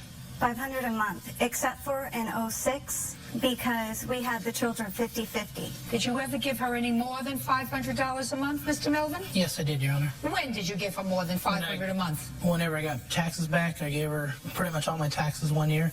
I don't remember what year it was. If she needed something extra, if the kids needed clothes, I'd go purchase them clothes. If she asked for extras, when things were good, I would give her the money. No, I don't have any receipts for it. And this was from the trucking business that you were involved in? Correct. Using the truck that the two of you purchased together? Correct. As a business? Mm-hmm. Now, did you file a business return in 2007? Yes. How many people are listed as people involved in your business? Just her and I. Just the two of you? Correct. That's because you were in business together? Correct. See? All becomes clear. And you were in business together subsequent to your divorce? Yes. And you now have one truck? There's two trucks involved. You now have I now have one truck. Correct. And she took back the other truck? Correct. Is that right? Yes, it is, but I would like to point out in 08... And so what your lawsuit, let me give you what the lawsuit is. The lawsuit is that you made him a loan, that you allowed him to use your credit. He purchased this truck. He stopped making payments. You made the payments on the truck and then took back, according to him, one of the trucks, the truck that was purchased in 2004. You say is collateral for your child support. I don't think so. Judge Judy continues in a moment. Want justice? Go to JudgeJudy.com or call 1-888-800-JUDY.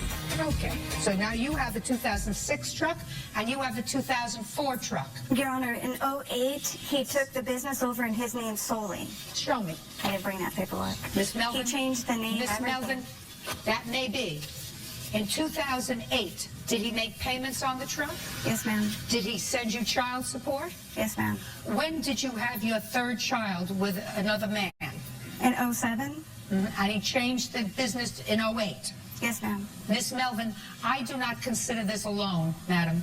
You now have a 2004 truck?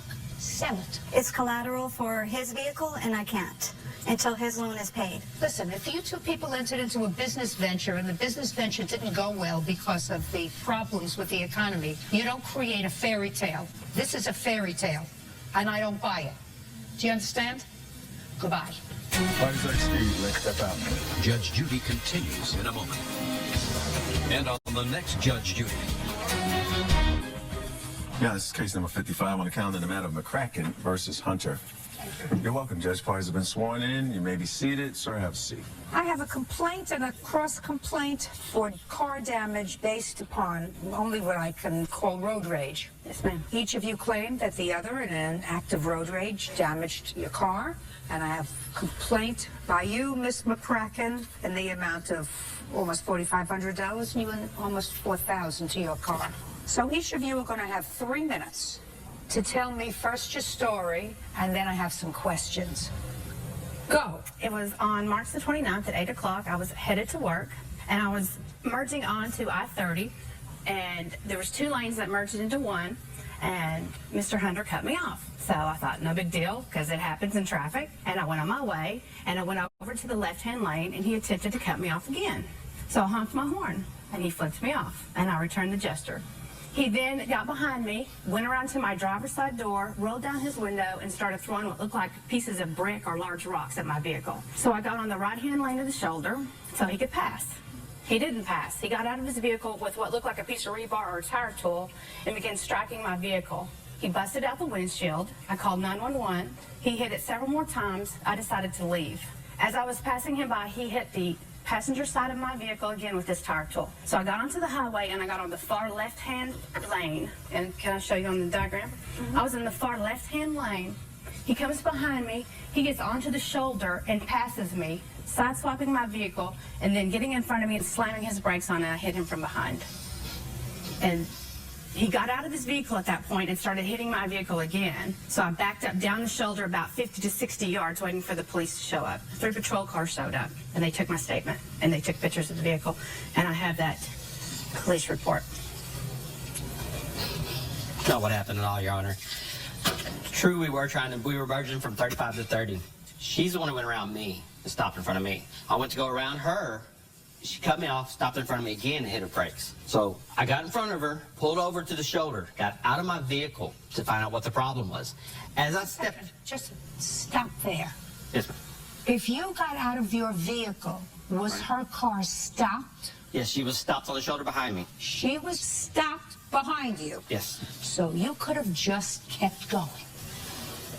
Just answer my question. Right. Yes, I could have quit going, but I did not know if she was having the problem. She needed me to pull over for some reason. I had no idea what the problem was. Get over it. Are you... I'm not angry. I'm not upset. I just stopped to see what the problem was. You think I believe that? Yes. Why wouldn't you? It's what happened. No. No, Okay. that I don't believe. Okay. That I don't believe. I don't believe that you've been playing cat and mouse with each other for even 2 blocks and you got out to see what was wrong. I'm not saying she behaved properly, but I read the complaint and I read the answer, and the only person who got out of that car physically was you. Correct. You got out of your car and walked over to her car. No, You want me to read that's not what yours? happened. Yeah. I didn't walk over to her car.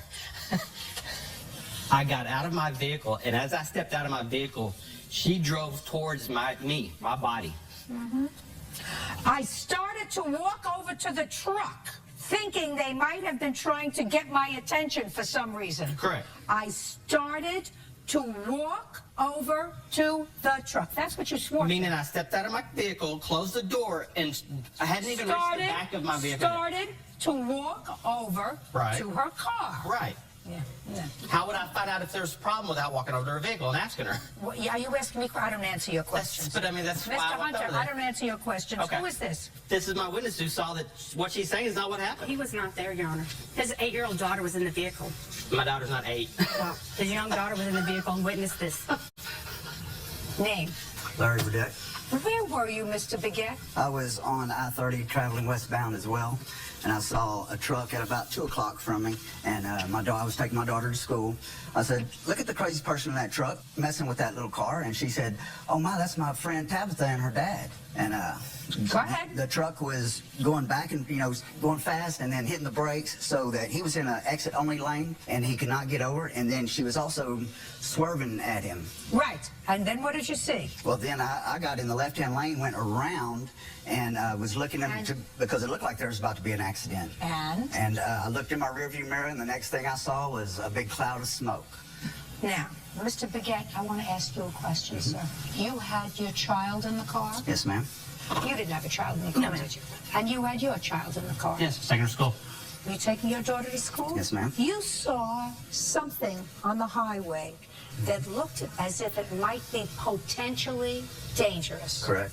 Tell me what you did, Mr. Baguette. I made an evasive maneuver. You made an evasive maneuver to get away from what appeared to be a bad situation. Correct. And you did that because you had your child in the car. Yes, ma'am. And because you were acting responsibly. Yes, ma'am. And even though your daughter said to you, I know who's in that car. That's my friend, Tabitha, or whatever her name is. And her father, you said, I'm not putting my daughter in harm's way. I'm taking her to school, right? Correct. That's not what he did. I'm not saying she behaved herself.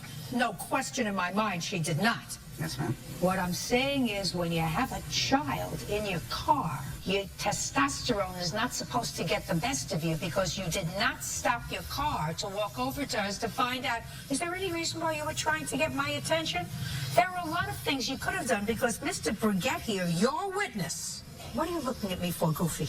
I'm not. I'm just agreeing with you. I'm not. Mr. Baguette, yes. your witness says that she was acting in an erratic manner, so erratic that he wanted to get away from her, right? Correct. And you know what he did? He went over on the shoulder and got out of his car, leaving his child in the car. Does that sound intelligent to you? Well, I don't know what I would have done. I would have been angry if that would have been me as well. But Did you stop your car? no, ma'am. Did you take your daughter to school? Yes, ma'am. Did you call the police? No, ma'am. My daughter. No. called. Did you call the No, ma'am. police? You did what? I got out of the way of that Nothing. situation. You got out of the way of trouble Yes, ma'am. because it looked like at least one of these people was acting crazy, Yes. right? Correct. And you wanted to be a responsible parent, Yes, ma'am. right? Correct. Gotcha. Thank you for being such a good witness for the defendant. Thank you, ma'am. Sit down. Judge Judy continues in a moment. See that bone moving in there? And? I can't hit anything with his arm You take any medication? other than Do you take medication? Yes, ma'am. What kind of medication? pain pills. Knew that. I take them all the time. Know that too. And later today, If the roads were bad, why didn't you take the car out? Being the guy that I I don't care what kind of a guy you are. Why didn't you take the car out if the roads were bad? real cases, real people. Judge Judy. Deborah McCracken says fellow motorist Christopher Hunter terrorized her and damaged her car during an incident of road rage. Christopher is countersuing for the damage to his car. Each one of you go fix your own car. But, Your Honor. Go fix your own car. Not a problem. Fix your own car. I absolutely believe him. He wasn't even there, Your Honor. Would you not even look at the... There was 911 tapes of what people saw him hit my vehicle? Listen to me. I did nothing wrong, Your Honor. I don't believe that. I swear, I did nothing wrong. No, I don't believe that. I did nothing wrong. Don't believe it. Fix Will you your at own least car. look at the picture? Oh, I absolutely believe that he hit your car. I absolutely believe that he did it. I absolutely believe that you were messing around with him. I was, Your Honor. I swear I was not. Well, tell me about the flipping him off. Did you do that? I did. I honked and he flipped me off. And What do you mean honked? How did you honk? I just honked. Because he was trying to merge in front of me and there was not enough room for him to get in, and I honked.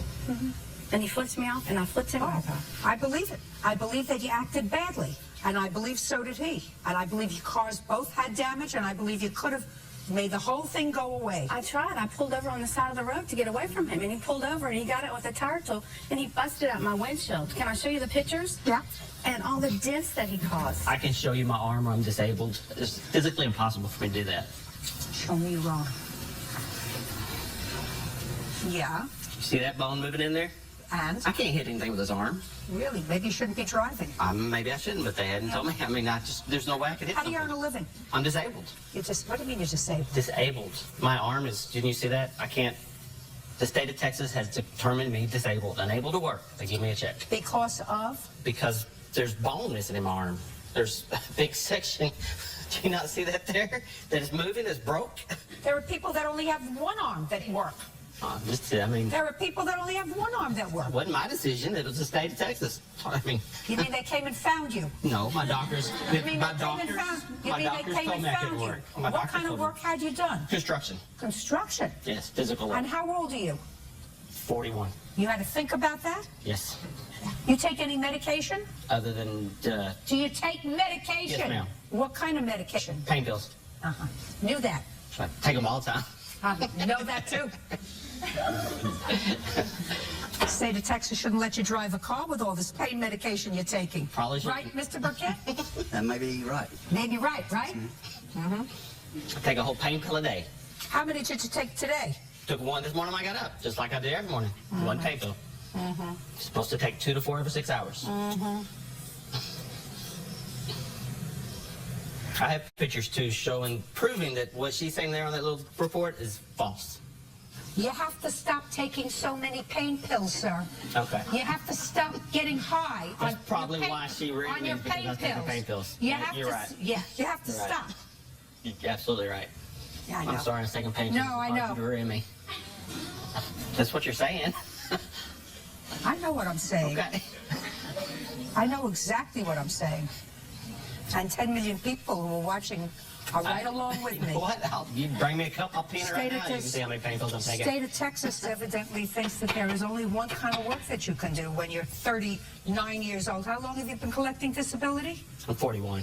No, you're 41 now. How long have you been collecting disability? A couple years. Going to support him for the next 40 years. The only other training I have is I have a criminal justice degree to be a police officer. You can't do that. Great. Get an orange vest and go be a greeter in Walmart. Okay. You can say hello, can't you? Sure. Go pay for your own damages. Not a problem. However, I believe that part of her damage was intentionally caused by you. Some was caused by her. But I believe that you damaged her windshield. I did not. I believe you damaged her windshield. I understand you believe it, but I'm just telling you. How much was your windshield, Miss McCracken? State of Texas pays. I believe it was $350. I just have the total estimate for both the vandalism and the collision here. Let me see. Are you interested in seeing pictures of the collision at all? No, I'm not interested. Would you be interested in my pictures showing that what she's saying I don't is not care true? about your pictures. Okay. I don't care about your pictures. That's fine. I just didn't know if you wanted me to prove that she's saying she's not telling the truth. Judge Judy continues in a moment. That means that the state bought your car. No, I'm ma'am. not paying you. Sure. No, they didn't. My sister bought me that car. Well, then your sister's a fool. Well, I wouldn't disagree with that. And later today, when I was going to turn, the car kind of slid off and it bumped the tree to my knowledge. So What do you mean to your knowledge? You were the only one in the car. That the state bought your car. No, I'm ma'am. not paying you. Sure. No, they didn't. My sister bought me that car. Well, then your sister's a fool. Well, I wouldn't disagree with that. Judgment for the plaintiff in the amount of $500. That ought to pay for your windshield. Your terms of claims dismissed. Parties are excused. You may step out. He's crazy. Everything she was saying there wasn't true. I mean, he tried to bust out my windshield with a crowbar. That didn't happen. He tried to bust out the passenger side with a crowbar. That didn't happen. There are crazy people out there. I don't know what the problem was. Stay away from them. and now the next case. All parties in the matter of Petherick versus Sadler. Step forward, please. 19-year-old Kira Petherick is suing her former friend, 21-year-old Justin Sadler, for crashing her car. Justin says he was borrowing the car in order to do Kira a favor. Miss Petherick, what kind of car did you have? A 2007 Saturn Vue. Did you buy it? Lease it? We bought it. And whose name is it? It's in my dad's name.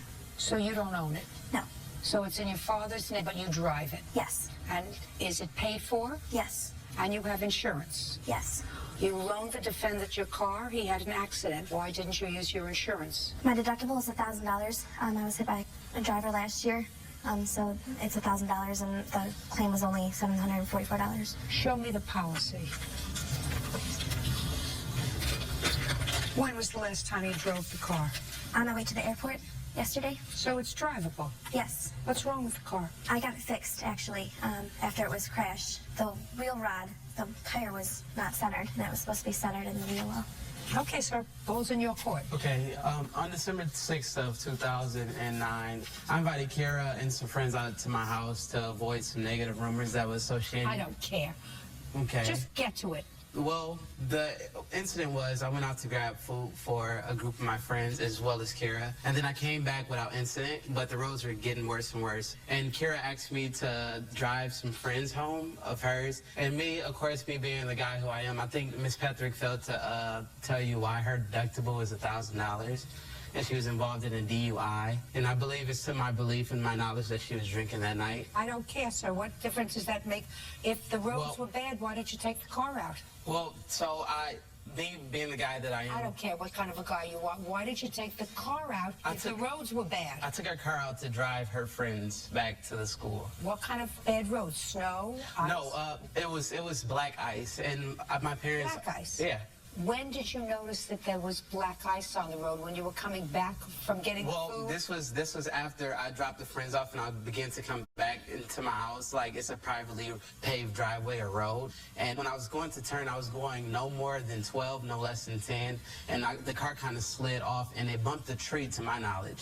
So What do you mean to your knowledge? You were the only one in the car. Well, continue with my point, Your Honor. I came back and told Miss Petherick, and I told her exactly what had happened. And she told me, she was like, oh, don't worry about it. It will be fine. So the next day we get up, we're driving back to the school because she asked me to drive, which some way or shape or form indicates what kind of driver I am. We're going on the way, and then I'm thinking it's snow under the wheel. So it wasn't snow. We found out that, in fact, there was a tree stub that pushed the wheel back, and that's how it got the actual incident. And then she told me that she'll cover it, her insurance to cover it, but she couldn't cover it because her deductible was $1,000 and it was only $748. Now, how did your friends get there? Oh, we drove them there. Who's we?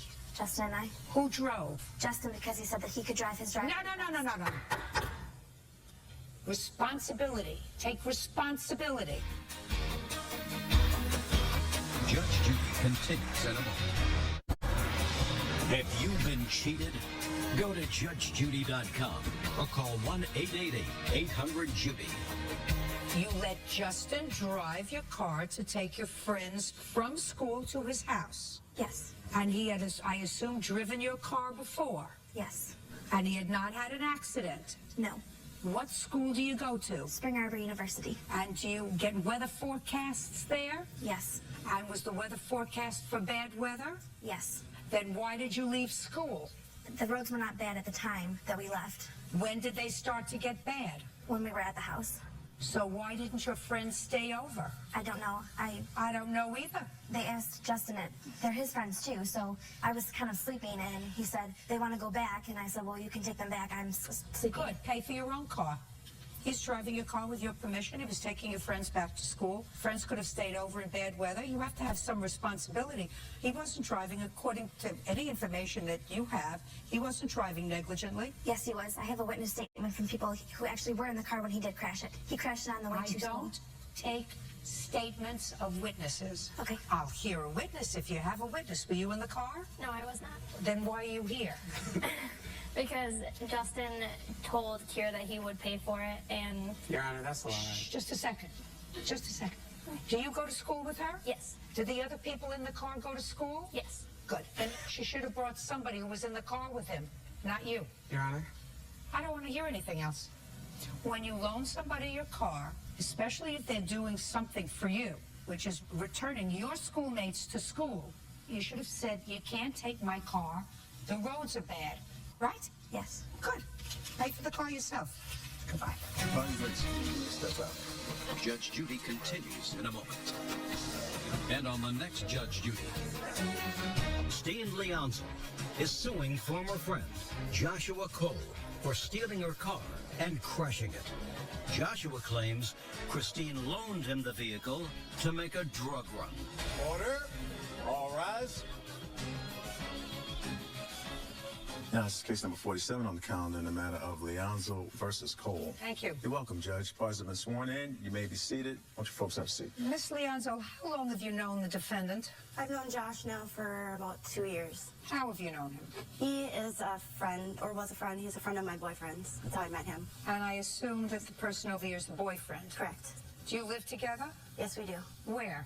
In our house in Anoka. Who else lives there? My 6-year-old handicapped son. And how long has he been your boyfriend? For about 2 years. What does he do for a living? He's a machinist. Do you work full-time? Yes. And what about you? I am unemployed right now looking for work. When was the last time you were employed full-time? 2008. Who pays for the rent on your house? My boyfriend, Cole. Now, is your claim that the defendant stole your car while he was visiting at your house and crashed it? That's correct. Defendant says that you were all high on controlled substances and he took the car with actually your permission and at your request to go and buy you drugs. That's what you say? Yes, ma'am. Okay. What kind of drugs do you use, Mr. Cole? Meth. For how long? On and off for probably 15 years now. And what about him? What does he use? He uses meth too. That's how we met. That's how you met? Yep. Where did you meet? At a mutual using friend's place. And what about the plaintiff? Well, I met her through Cole, and first time I met her, that's what we were doing. We were using drugs. All three of us were using together. Where was her son? He wasn't there at the time when we first met. So, but yeah, he lives with her now, or still does. How long has he lived with her? The whole 2 years I've known him. For the 2 years? Yep. But when you first met her, it was in a drug environment? Yep. Yeah, he wasn't there. Okay. When did you have this accident with the car? October 21st. Tell me what happened. Well, I was over at Cole and Chrissy's place. And, what time had you gotten there? I say around noon. Cole picked me up from my apartment. Did you not drive? No, he picked me up. I mean, do you drive? No, I don't have a driver's license. Okay, so he picked you up. You got back to their house at noon. Yep. Go ahead. And I'd been up all night on meth, and Cole and Chrissy wanted to get high, and... Well, when you said Cole and Chrissy wanted to get high, tell me about the discussion that you had with them. Well, they'd known I'd been up all night on drugs. The only time that we really ever hung out is when we all used together, and they were fiending to get high, you know, and they asked if I could get any more, and I said, yeah, but I didn't have a vehicle. So Chrissy gave me the permission to use her vehicle to get more drugs. But she didn't have any gas in her car, so Cole gave me a stolen license plate to use for gas and go. And when I was leaving the gas station, I got in a high-speed chase with the cops. which resulted in an accident. They caused me a crash into a guardrail. So I was arrested for felony fleeing, possession of drug paraphernalia, no license, and theft of gas. Is that case still pending? Nope, I've been sentenced. It's all done and over with. What's your sentence? I did 210 days in Anoka County Jail. I was sentenced to treatment. I went to a 6-month treatment program at the Salvation Army in Minneapolis. Residential? Yep, inpatient, yep. When did you get out? I'm still in treatment now. But when did you get out of the residential part of the program? Are you still living there? No, I'm still living there. How are you doing? Very good. Yeah, I brought with me my certificates for my progress in the I'd like program. to see them. Would you return the stamp, please? Sure.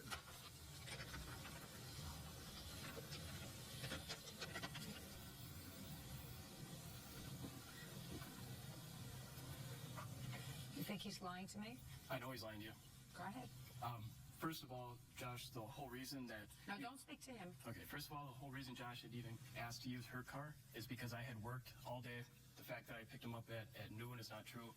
I had worked at a place at the time that had 12-hour days scheduled. I probably got to his place maybe about 5 p.m. Did you know that the defendant was a drug abuser? I knew that. We were not using drugs. Sorry. Did you know the defendant was a drug abuser? Yes, I did.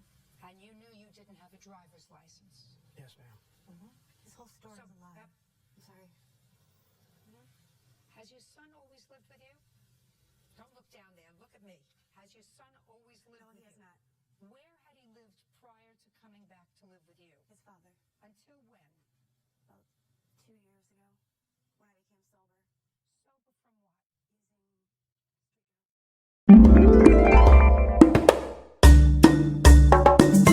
A is for alligator, alligator, alligator, A, alligator. B is for bear, bear, bear, B, bear.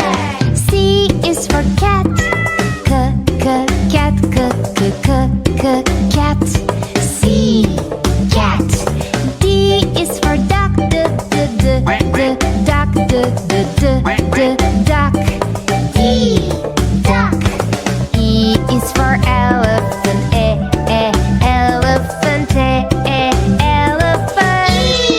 elephant. F is for flamingo, flamingo, flamingo, F, flamingo.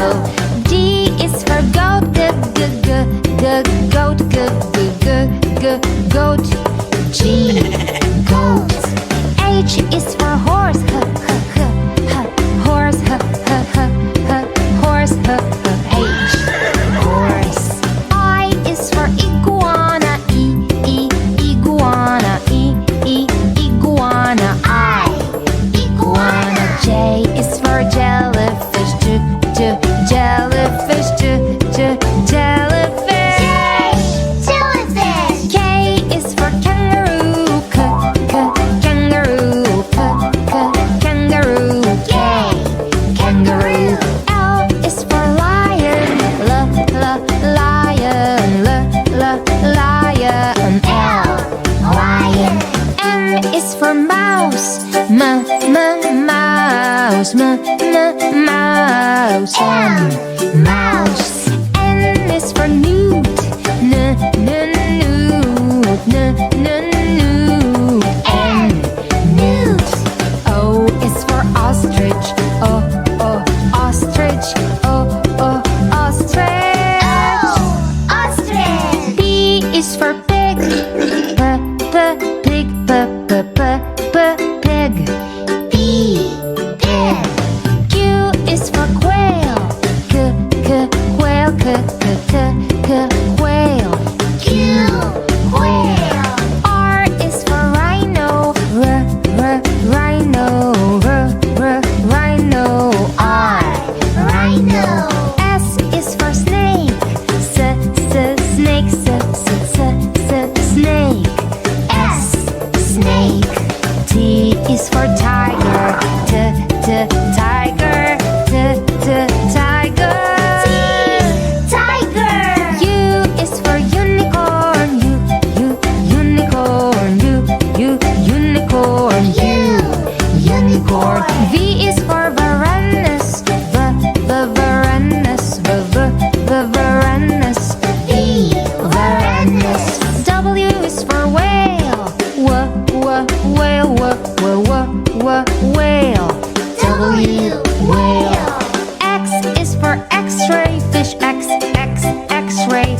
X-ray fish. X-ray fish. Y is for yak. Yak.